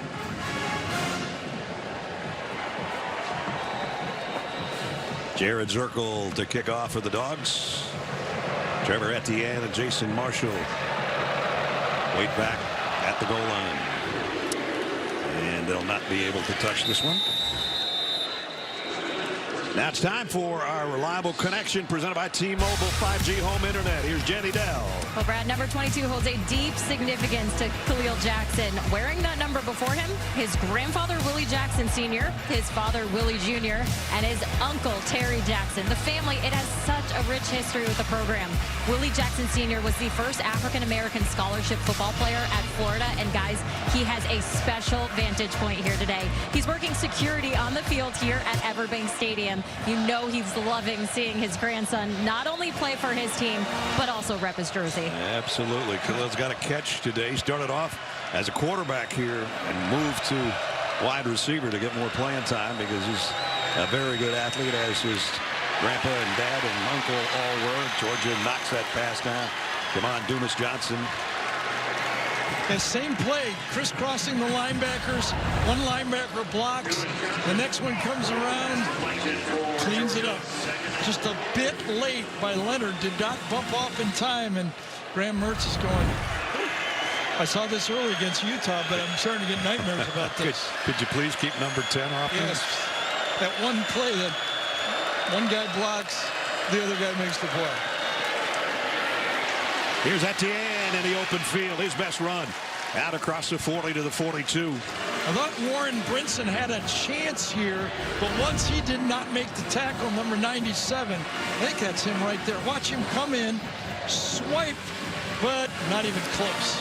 17-yard pickup for Trevor, whose brother plays on this very same field for the Jaguars. And now it's a flea flicker.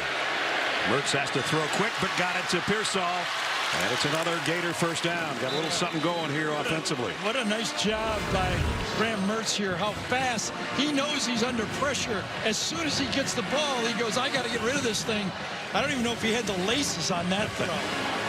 He got it and got rid of it all almost in one motion. 26 yards to his best friend on the team, Ricky Pearsall. Those two hit it off immediately when Mertz got here as a transfer from Wisconsin. First down at the 32. Here's a slant. That's another good-looking play. That's what they had going earlier to Eugene Wilson. He really is a good-looking player, isn't he? I mean, just comes in, plucks the ball out, seems to be in control on this slant pass again. Ball slightly behind, but he just reaches back and snags it. If you hear us say Eugene sometimes, Trey sometimes, it's Eugene Wilson III. Most of the guys on the team call him Trey. Etienne stays in there behind Mertz as the Gators have worked it down to the 25-yard line. Oh, And the first time all day. Yep. The shift got it, Hayden Hansen. False start. Offense, number 89. 5-yard penalty.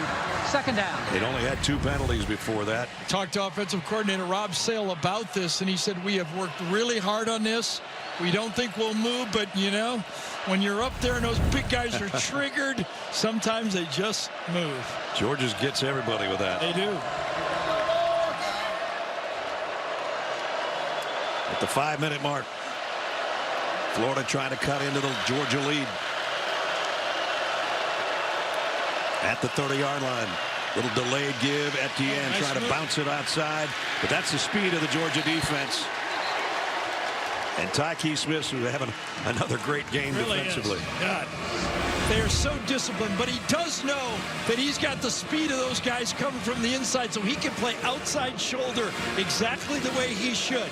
He doesn't have to gamble for that inside leg. He knows he's got help coming. No way. Etienne had nowhere to go but one way, the outside, because all the pursuit was coming from the inside. C.J. Allen, a true freshman linebacker, is the guy that sort of spit that outside, and that just shows you what Georgia keeps rotating guys defensively year in and year out and game in and game out. Clock running down a bit, as you see. Play clock. And they're going to have to hustle. Did they get it away? He did. I guess. Quick slant. Wilson again. Ooh, he got drilled by Javon Bullard. That one was timed out, and this time Javon Bullard was looking for it. He had help inside on this play. He was going to help Everett. That one hurts. Yeah, and then Florida's got to go for this. Ooh, that is a veteran putting it on a freshman. And a totally clean tackle. He wraps up as well. Just doesn't throw his body. Brings his arms with him.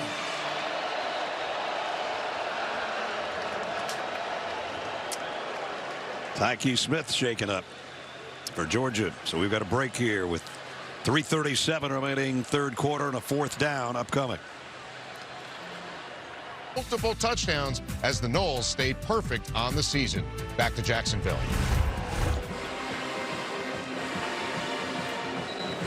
Tyke Smith being helped off the field, made a really nice play on the tackle that we said when the linebacker pushed it to the outside. But watch his face mask and going down, hit his head pretty hard right there. Right on the turf. And then when he got up, getting in position for the next play, he took a knee, and they spent most of that I break actually looking at him. I actually think he played the next play. And then did that. And then did that. Yep. Yes.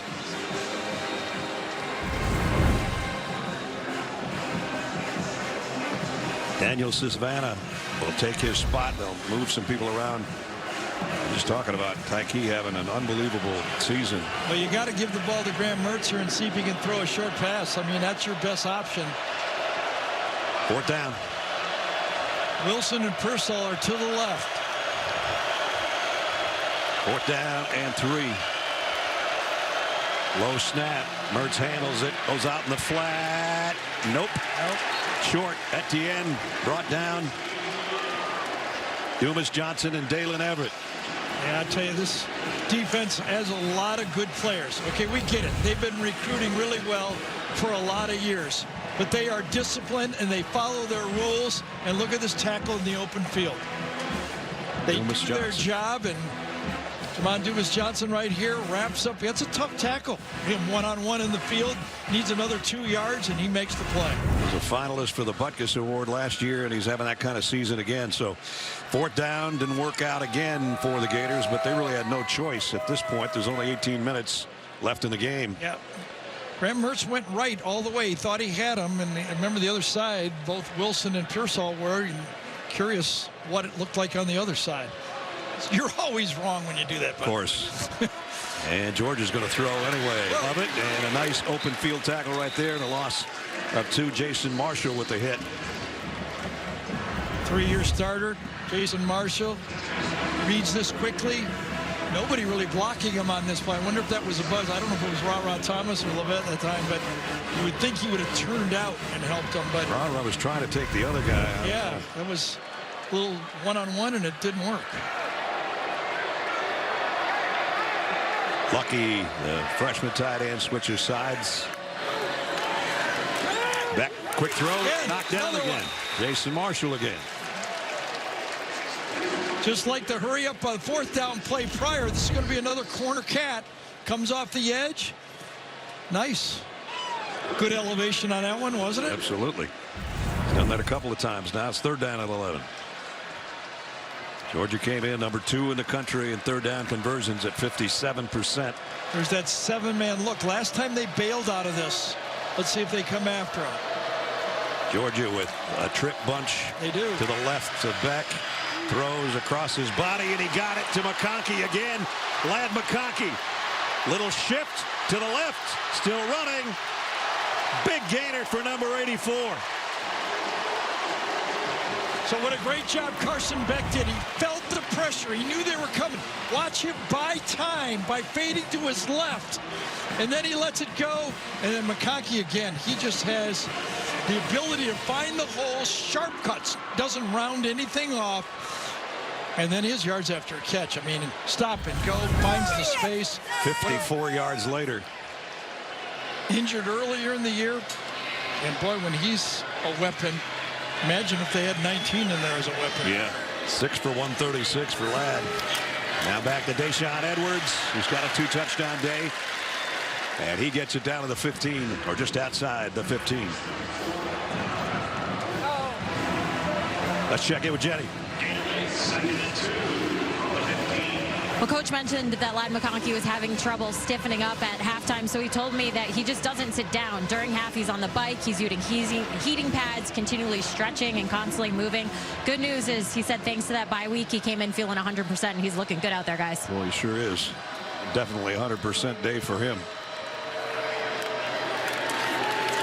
Edwards met head on that time. Nice job by the Florida front.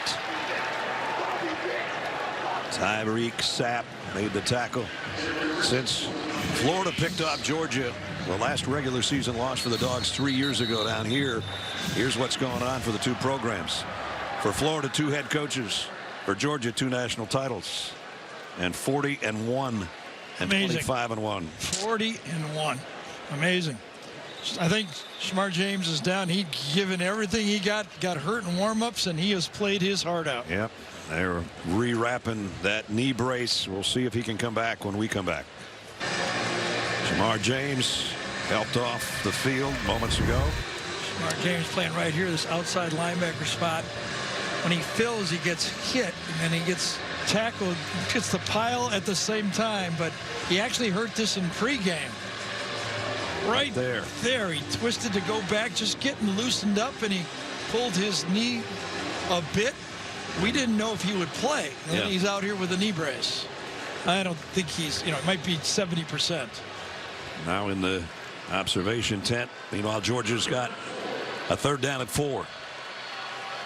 In the red zone again. Jaden Hill has taken Shamar James' spot at the linebacker position. Georgia needs to get to the 13 to move the sticks here in the final half minute of the 3rd quarter. And the lob to the corner, and it's a touchdown to Dillon Bell. Perfectly thrown ball by Beck. His 2nd touchdown toss of the day. Well, he picked out exactly who he wanted to go to. Went right at Jalen Kimber, didn't he?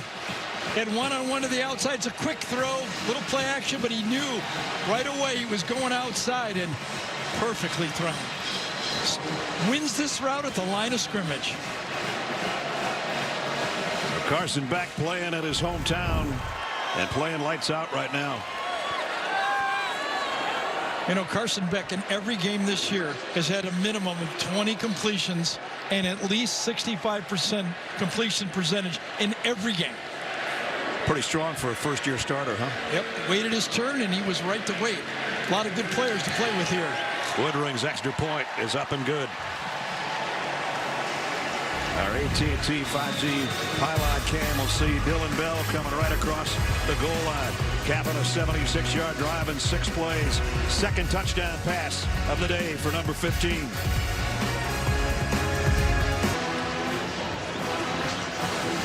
So Georgia's added to its lead, courtesy of a Carson Beck, Dillon Bell hookup to make it 36-7. Dillon Bell, multi-purpose player, running back, wide receiver, return man at times, and Florida won't bring this out. Tomorrow, it's an NFL on CBS doubleheader. Early action highlighted by the Jaguars right from this stadium, but going on the road to face the Steelers. Later, marquee matchup between the Bengals and the 49ers. All starts at noon Eastern. JB and the guys on the NFL Today. Tomorrow, the NFL's on CBS and streaming on Paramount+. Final seconds here of the third quarter as the Florida offense was huddled around their head coach, Billy Napier. And meanwhile, the handshakes are going on the sideline for Georgia with a 36-7 lead. Graham Mertz took Florida right down the field, if you just joined us, on the opening drive to score a touchdown, and that's all they've put up on the board since. Wilson in motion. They'll keep it on the ground. Montrell Johnson maybe 4 yards out of that, and that should bring the third quarter to a close. Well, as we said in the open, a lot of memorable plays, but a lot of lopsided games. Yep. Georgia's won 5 of the last 6, and they're 15 minutes away from making it 6 out of 7. Right now, they're painting things red and black for the Dogs.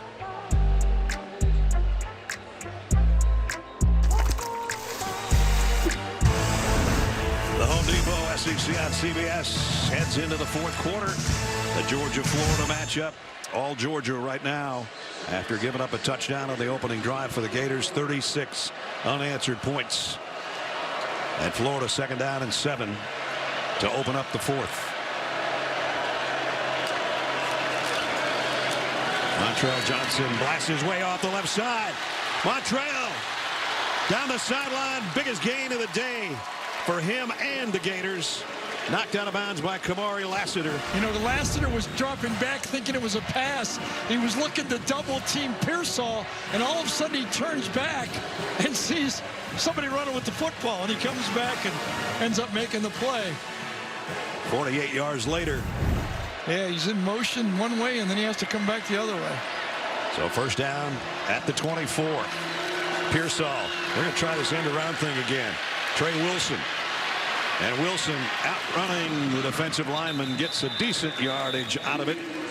Actually, Lassiter's doing his job here. He's depending on his front 7 to make the running stop. He's going to cover Pearsall down the field. He thinks it's going to be a play, pass play, and all of a sudden, it's not. Georgia only gives up 91 yards a game on the ground. They gave up the biggest chunk of the day to Montrell on that run. And then the end around between Pearsall and Trey Wilson netted them only 3 more. So 2nd down and 7. At the Dogs 21. Mertz sidearms it out to Johnson again. He got a block. Montrell Johnson's got it down. 1st and goal, Gators. Hayden Hanson, good block on that play. Goes out, shoves out the corner, and then Johnson shows his quickness as he catches. Watch Hayden Hanson, and then cuts it just before that pursuit from the inside could come from Dumas Johnson. A 16-yard pass and run. And it's 1st and goal for the Gators at the Georgia 5. Billy Napier knowing his team's got 5 wins, got a good schedule in front of him, wants his team, obviously, like what Kirby said, finish this 4th quarter. Pearsall in motion to the near side. The toss goes to Johnson the other way. Some congestion over there and a big hit by Malachi Starks. We've not called his name a lot today, have we? probably is playing as good a safety as anybody in the country. And all we can do is talk about Tyke Smith and Javon Bullard. They got 3 of them that are playing as safety as well as you can play in the SEC.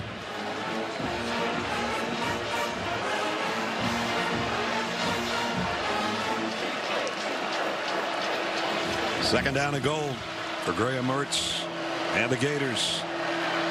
Johnson behind him in the pistol set. That's Pearsall crossing the field. They fake it to both of them and slings it to the corner to the tight end. Hayden Hansen, touchdown Gators. I tell you, Georgia was all messed up on this play. Pearsall goes in motion. He goes out there. They don't know if he's going to be a wide receiver. He ends up coming back the other way, but Georgia was confused. Look at over here. Everybody's trying to figure out where to go, and Pearsall ends up coming back to them. Nobody covers them, and they still get the play to work. The big tight end in the corner. And now the Gators will go for 2.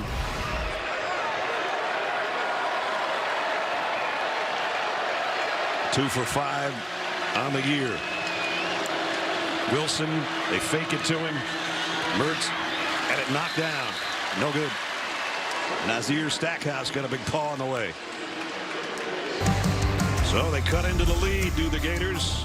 The cap a 75-yard drive in 6 plays. The tight end from 5 yards out makes it 36-13.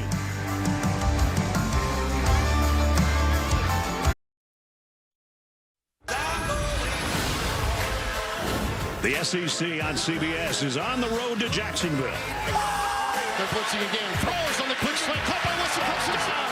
Gators. Lionel Munden's all over him, and he's going to tackle him. Sack him back on the 15.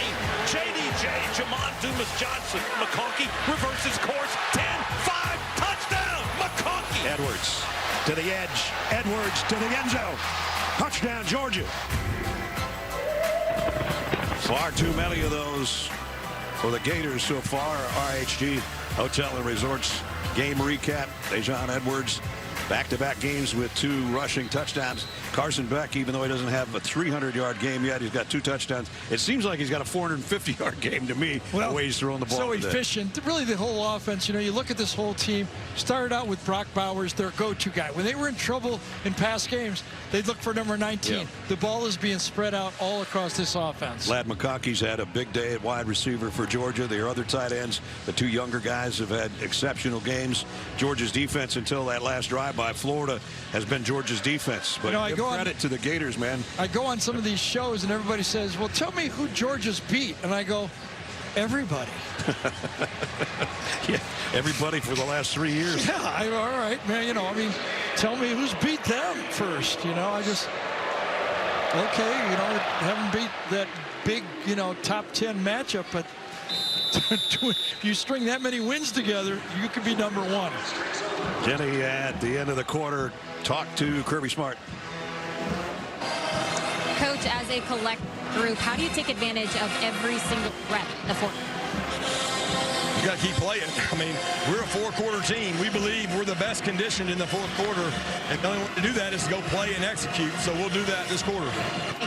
Thank you. A little bit of an issue with Jenny's mic, but you get the drift from Kirby. They are well conditioned, and they have proven that week in and week out. And now it's time to finish things with 12.5 minutes to go. Get the feeling that last touchdown by Florida keeps Carson Beck in the game, doesn't it? Yeah, and Kendall Milton, and he runs out for a first down. Again, that offensive line running to the right side.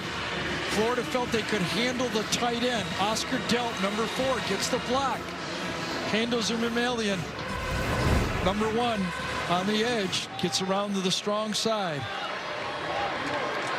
If you've been watching number 4 do his imitation of number 19 today, Brock Bowers, they're virtually the same size. In fact, Oscar Delt might be about an inch taller than Brock Bowers.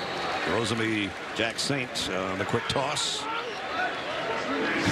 Jack Saint goes, you know, on this short pass, the lineman's supposed to come up and clean everybody out for him. And there's Brock, and you just saw Oscar Delp. If you really put his jersey on, you wouldn't know the difference, but there's difference between Brock Bowers and just about anybody else in the country. Well, Oscar Delp will get his opportunity to show what he can do next year, or maybe in the next 3, 4, 5, 6 games. Yeah. We'd all like to see Brock Bowers play again this year, but we would understand if he doesn't. Absolutely. He's given everything he could give for the last 2.5 years and 2 national titles, and a Mackey Award as the tight end best in the nation. Another good run.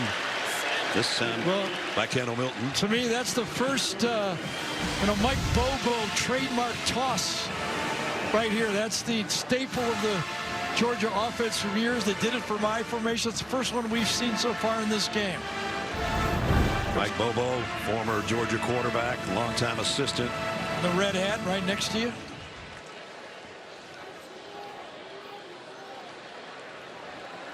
And now the clock is Georgia's friend, and so is the scoreboard. So we work our way down to 10 minutes.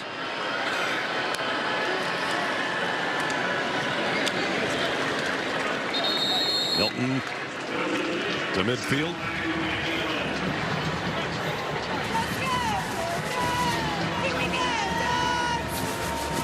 Just one more recap on this offensive line for Georgia. Remember, they lost their 2 starting tackles from a year ago. Then Amarius Mims, the 5-star right tackle that filled into the national championship game, he goes also.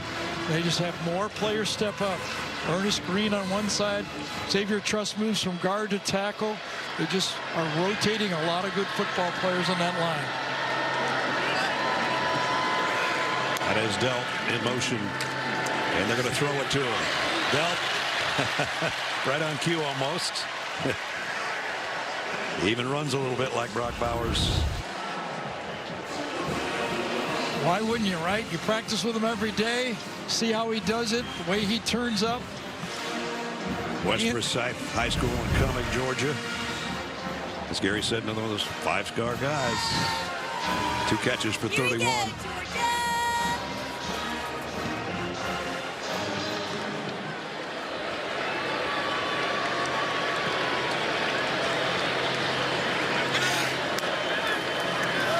Play fake. Beck loads, fires again. A strike. Man. Down to the 22-yard line. C.J. Smith this time. Yep, and I tell you, this quick release, we talk about Carson Beck, all the good things he does. But watch how quickly, when he sees the receiver here, he can deliver the football. Bang, it's gone. That is the way you do it. When you can quarterback, he can feel that pass rush coming on.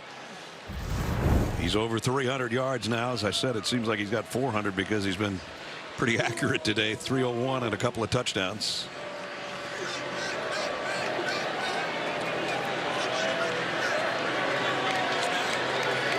That's a good look. First down at the 22. Dejon Edwards. Amazing. Down to the 6. Some guys can just feel the game of football. I said it last time we did one of their football games. It's not just his vision, it's not his footwork, it's everything. He just understands football, where the pursuit is coming, how to be patient, how to set up his blocks. Really, really comfortable runner. First couple of weeks of the season, they really didn't have him, and then he came back in the South Carolina game we did. We said, well, this should make a difference in the Georgia ground game, and it has ever since. As we hit the midway point of the 4th quarter at a 1st and goal. 8th play of the drive coming up, which chewed up 5 minutes. Kendall Milton comes back in, gives Dejon a breather. 1st and goal from the 7. Milton down around the 3. Georgia looking to go over that 40-point mark. Never beaten Florida by 20+ in 3 straight seasons. They're on the verge of that. They came in number 7 in the country in scoring at 40.1 a game. And they look like they're going to keep pace if they keep this drive going. Using some clock here as Carson Beck keeps them in the huddle. Just a note, Monroe Freeling is number 57, is in at right tackle this whole drive, giving Xavier Truss a blow. 2nd and goal. Milton driving. He's really close, but not in. Cam Jackson held on for dear life, all 366 pounds of him, to try to bring Milton down. Cam Jackson was a major difference in that Tennessee game for this Florida defense. He really handled the center and the 2 guards for Tennessee very well, slowed that running game down. Hasn't been as effective. We haven't called him that much, but he's up against maybe the best center in the SEC, and Cedric Van Pran. Stepped up a little in class against Van Pran, who's wearing number 77 for Devin Willock, the teammate they lost back in a car crash in January. There he is, the center, one of the best, as Gary said, right there. 3rd down and goal. Kendall Milton bounces backward in, touchdown Georgia.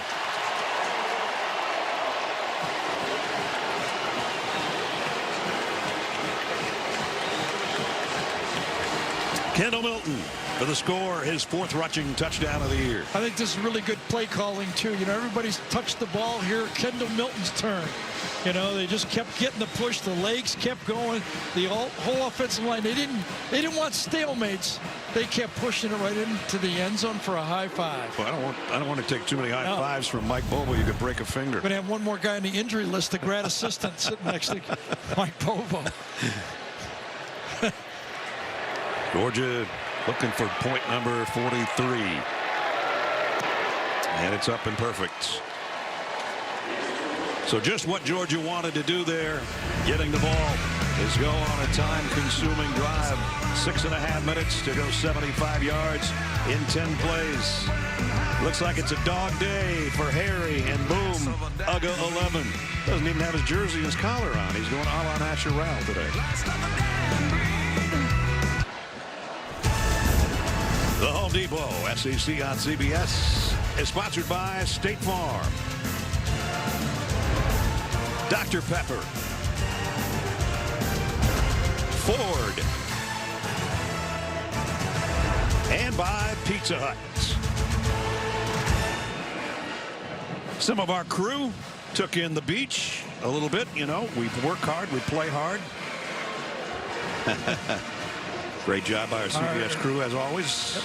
Nice spot right there. Don't forget later, well, coming up in a couple minutes probably, play of the game presented by Jersey Mike Subs. I have a feeling it's going to have to do with Georgia in some capacity.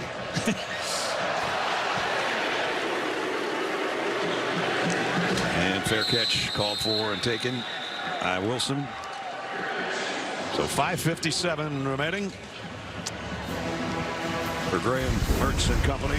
So we take a look at our Ford game changer. Yeah, they did it with everybody, didn't in this game. We did it in the open. We go, first of all, will the tight ends come through? They came through. Will DeJohn Edwards come through? He came through. And can he find Ladd McConkey when he needs him? Not only did he find him, he produced 2 big ones. Yes. Including that touchdown where he put the brakes on and headed back the other way.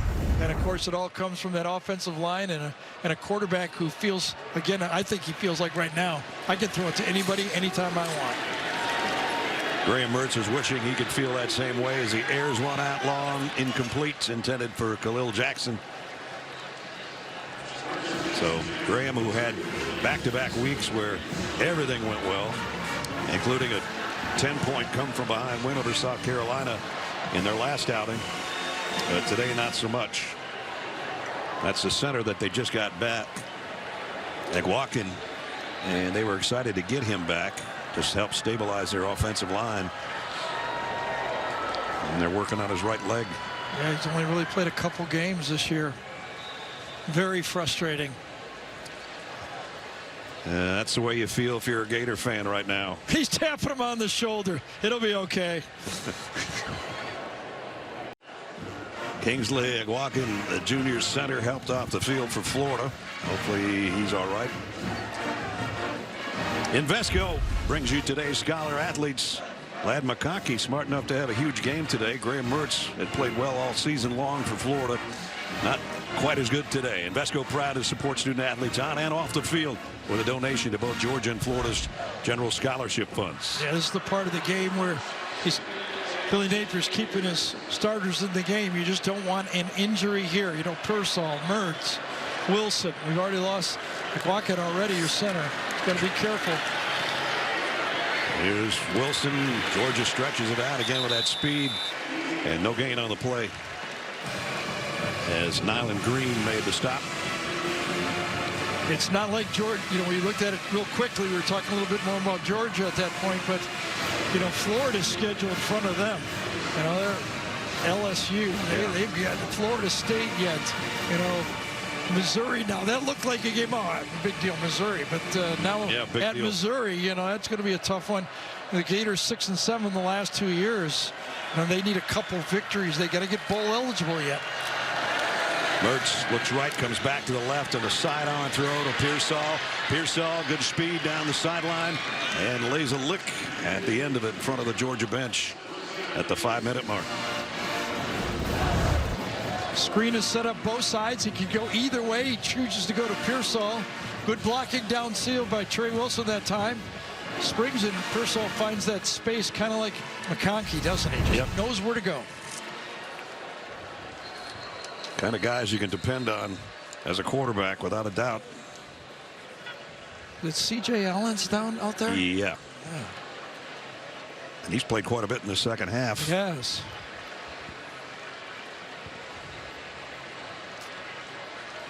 This is the stage of the game where on both sides you don't want anybody getting hurt in a game that's out of control as far as the scoreboard's concerned. Freshman, true freshman out of Barnesville, Georgia. We'll have a look at him. And C.J. Allen heading to the tent. Freshman linebacker. Yeah, happens real early in the play right here. Blitz from C.J. from the middle linebacker spot. Kind of gets caught up with Jake Slaughter, the center that's in the game. I don't know if it's a pulled muscle or his left knee, but you felt it real early in the play. Kind of grabbed his left hamstring area or something. Clock running, 4.5 to go. As Trayon Webb, the true freshman running back, getting some time here.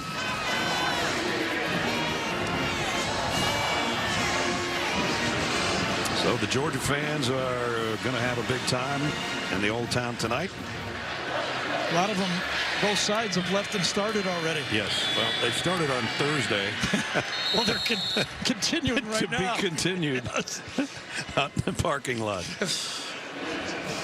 Don't miss the series premiere of Lawman. Bass Reeves streaming November 5th exclusively on Paramount Plus. I'll be watching that one. That's you. That's you. It's got you written all over. Absolutely.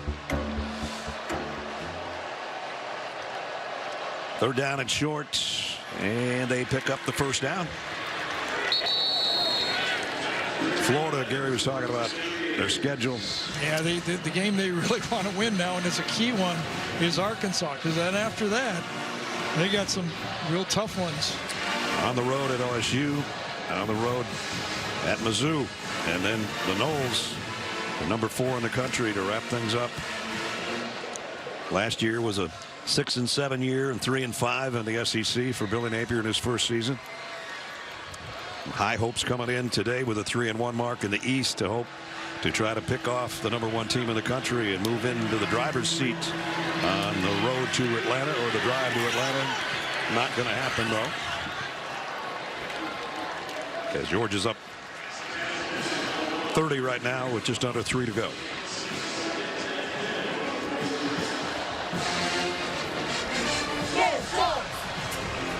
Two coaches who worked on the same staff at Alabama. One from Chatsworth, Northwest Georgia, grew up the son of a coach. One from South Georgia, grew up the son of a coach. Two guys that are friends. And one having great success with 2 national titles, and one trying to rebuild the Florida program. That was a good throw and catch, and nice move by Frazier's, and a flag down. Yeah, I thought in the secondary that Georgia had a hold on the slot receiver called before the ball was thrown. I think on the slot.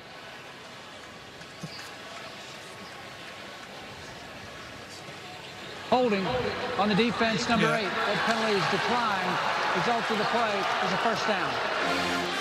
A lot of people coaching in this league that passed through Alabama. Exactly. Here's a couple of them on that team picture. Billy up in the top right, Kirby down lower side, and the Constance, a guy in the middle, who we'll see next week against LSU in Tuscaloosa. Should be a fun one, that LSU offense. Little night game at Bryant Denny next week. Still to come on the U.S. Army postgame show. Adam, Rick, and BJ will put a bow on this one and bring you the day's best highlights, including a Kansas upset of Oklahoma. And the Oregon-Utah game was big. I lost track of how that one is, but I was just about ready to say, put one of my notes towards the end of the game, if we had something to talk about, is remember Georgia and Oklahoma were scheduled to play each other, and by not playing each other, they both are undefeated. That's gone. Now they'll play each other in years to come. Mertz, nice throw, and Ricky Pearsall cartwheels inside the 5, 1st and goal, Gators. David Daniel Sisavon, that time number 14, comes up. Nice again. I see Mertz, the ability he has. I mean, he can just rip that ball off from a lot of different positions, and David Sisavon comes up and makes another. We've seen some good tackling in this game. No doubt. Pearsall gets it to the 5-yard line. Wilson in motion. They fake it to him. They go straight ahead to the other freshman. And did he get there? They called it in. Touchdown. So some of the future of the Gators. This guy in the backfield, Trey Wilson, the wide receiver spot. So do we say with this lead that it's close enough and just say it's a touchdown? Depends on if you got dinner reservations or not. I don't know. Well, I don't, but it still looks I don't either. And it's right on the line.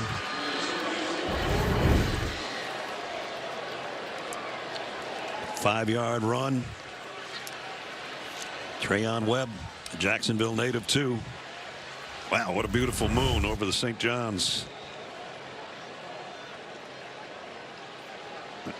Can't quite tell if the nose of the football was over when his elbow hit or not. This is probably the best look. I say he broke the plane. I do too. I'd say close enough he broke the plane. I think even the fans that are left going close enough, I think everybody thinks. Close enough. I got a cooler outside.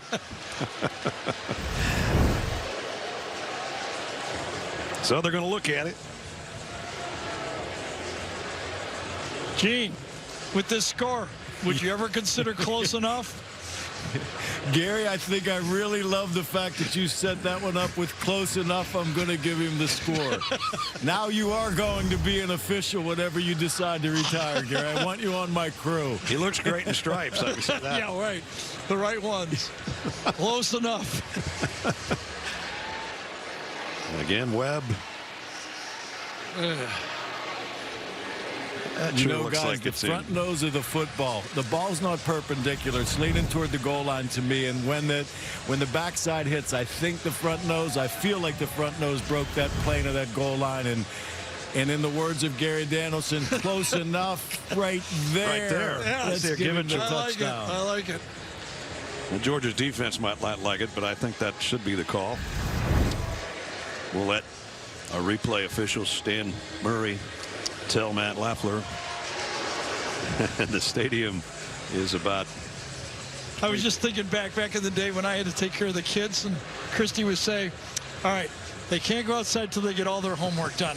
And I'd have them for about an hour, and I'd go, they'd show when they were done. I'd go, that's close enough. Go ahead. Close enough. Go out. You got 2 pages left. Yeah, that's all right. We'll get it. Well, Tran certainly is hoping it's a touchdown. And the review continues. Here we go.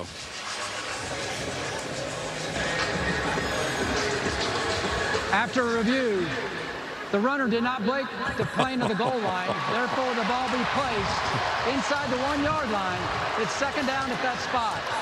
I wish people could see the look on your face. No, I was just, you know what I was really thinking in my head is, what if he came out and said, close enough?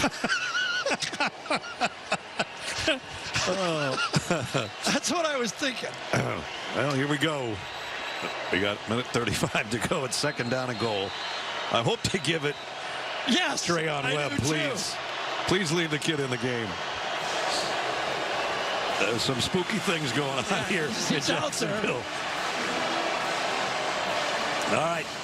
And another bad spot, even if he didn't get in, should be about close 6 inches closer.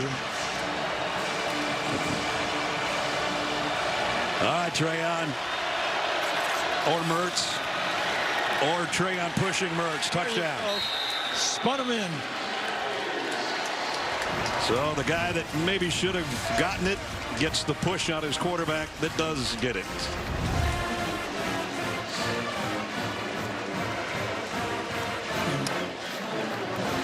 Right now, Billy Napier's going, wish I'd have run that play earlier in the game, right? Yeah, no kidding. So now we officially have it as a 75-yard drive in 12 plays.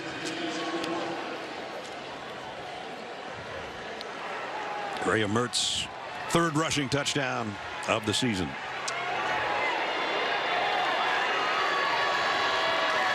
Trey Smack with the extra point.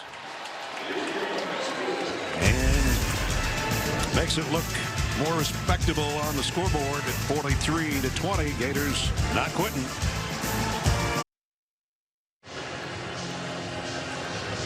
On Tuesday, November 14th, the NCIS franchise is going down under for the very first time. Two teams of highly trained misfits will come together to defuse naval crimes in the most contested patch of ocean on the planet. NCIS Sydney. New series Tuesday, November 14th on CBS. Harry Dog got his costume on. Getting ready for Halloween.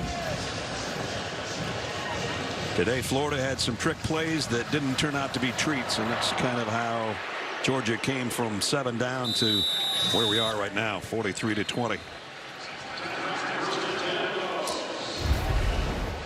News and notes, Kansas has handed Oklahoma their first loss. Amazing job that Kansas program. Lance Leopold, huh? Yep, no kidding.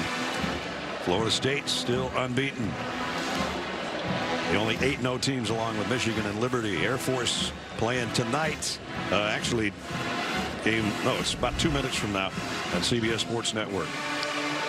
And we're going to see Brock Vandagriff in at quarterback here in final minute 20. Take over for Carson Beck. And won't have to do much except that. But he is taking a couple of snaps here in this rivalry game. Carson Beck, the Jacksonville native, who played his high school ball 18 miles from here, has helped Georgia put up the most points against Florida since the early 80s. Man, oh man, amazing. And the contribution of all the guys that we talked about in the open 3.5 hours ago to make up for Brock Bowers being injured, and almost every one of them that we mentioned came through in a big time way, including McConkey, who's right behind him. Some big catches for Ladd today. Dejon Edwards, 2 touchdowns on the ground. Well, I'll tell you one thing that we found from this game. Carson Beck is not the weak point of this football team at all. Absolutely not. And you can see the smile, feeling pretty good about being in his hometown. And Billy Napier's team falls to 5-3, 3-2 in the conference. Georgia still unblemished at 8-0 and 5-0 in the SEC. So Georgia joins that list that we talked about, Liberty and Michigan, with an 8-0 start and 25 straight. 4th longest streak in SEC history. They go to 41-1 over the last 42 games. Carson Beck was the hero at home today. He's with Jenny. All right, Carson, you grew up here in Jacksonville. You said that you dreamed of playing in this game. Does this moment match your dreams? Yeah, I mean, it's obviously a very emotional moment. When I was running out on the field before the game, I was just super excited, super happy, man. Just a rush of emotions. To come out here and do this with the guys, turn up, feels really good. And Brock Bowers obviously went down, but so many players stepped up in this moment. How refreshing is it that you have so many playmakers out there? Yeah, I mean, I've been saying it every single week, you know, and there's a lot of questions with him out, but I continue to say that we have players that can make plays, and it showed today. Thank you so much. Of course, thank you. Billy Napier said about us, it's not about one guy for Georgia. It's about the sum of their parts, and their parts came through today. Now it's time for the play of the game, presented by Jersey Mike Subs. A big defensive play. Here's how it sounded. Trying to draw Georgia off sides, now under center, and they snap it in a wildcat, and Etienne is swarmed under by Georgia. They stop it. What a huge play in both directions. And that defensive gem by Smile London, one of the many that he made today. In the SEC East, Georgia stays on top as they continue their drive to Atlanta and maybe more. Looking for an SEC title, maybe a third national title. Certainly took care of business today in Jacksonville, 43-20. That's going to do it for us. For Gary Danielson, Jenny Dell, Gene Steratore, our entire CBS crew, Brad Nessler saying so long. From Jacksonville, final score, Georgia 43, the Gators 20. We'll send you back to Adam Zucker and company for the U.S. Army postgame show right after these messages, and we will see you in Tuscaloosa under the lights next Saturday.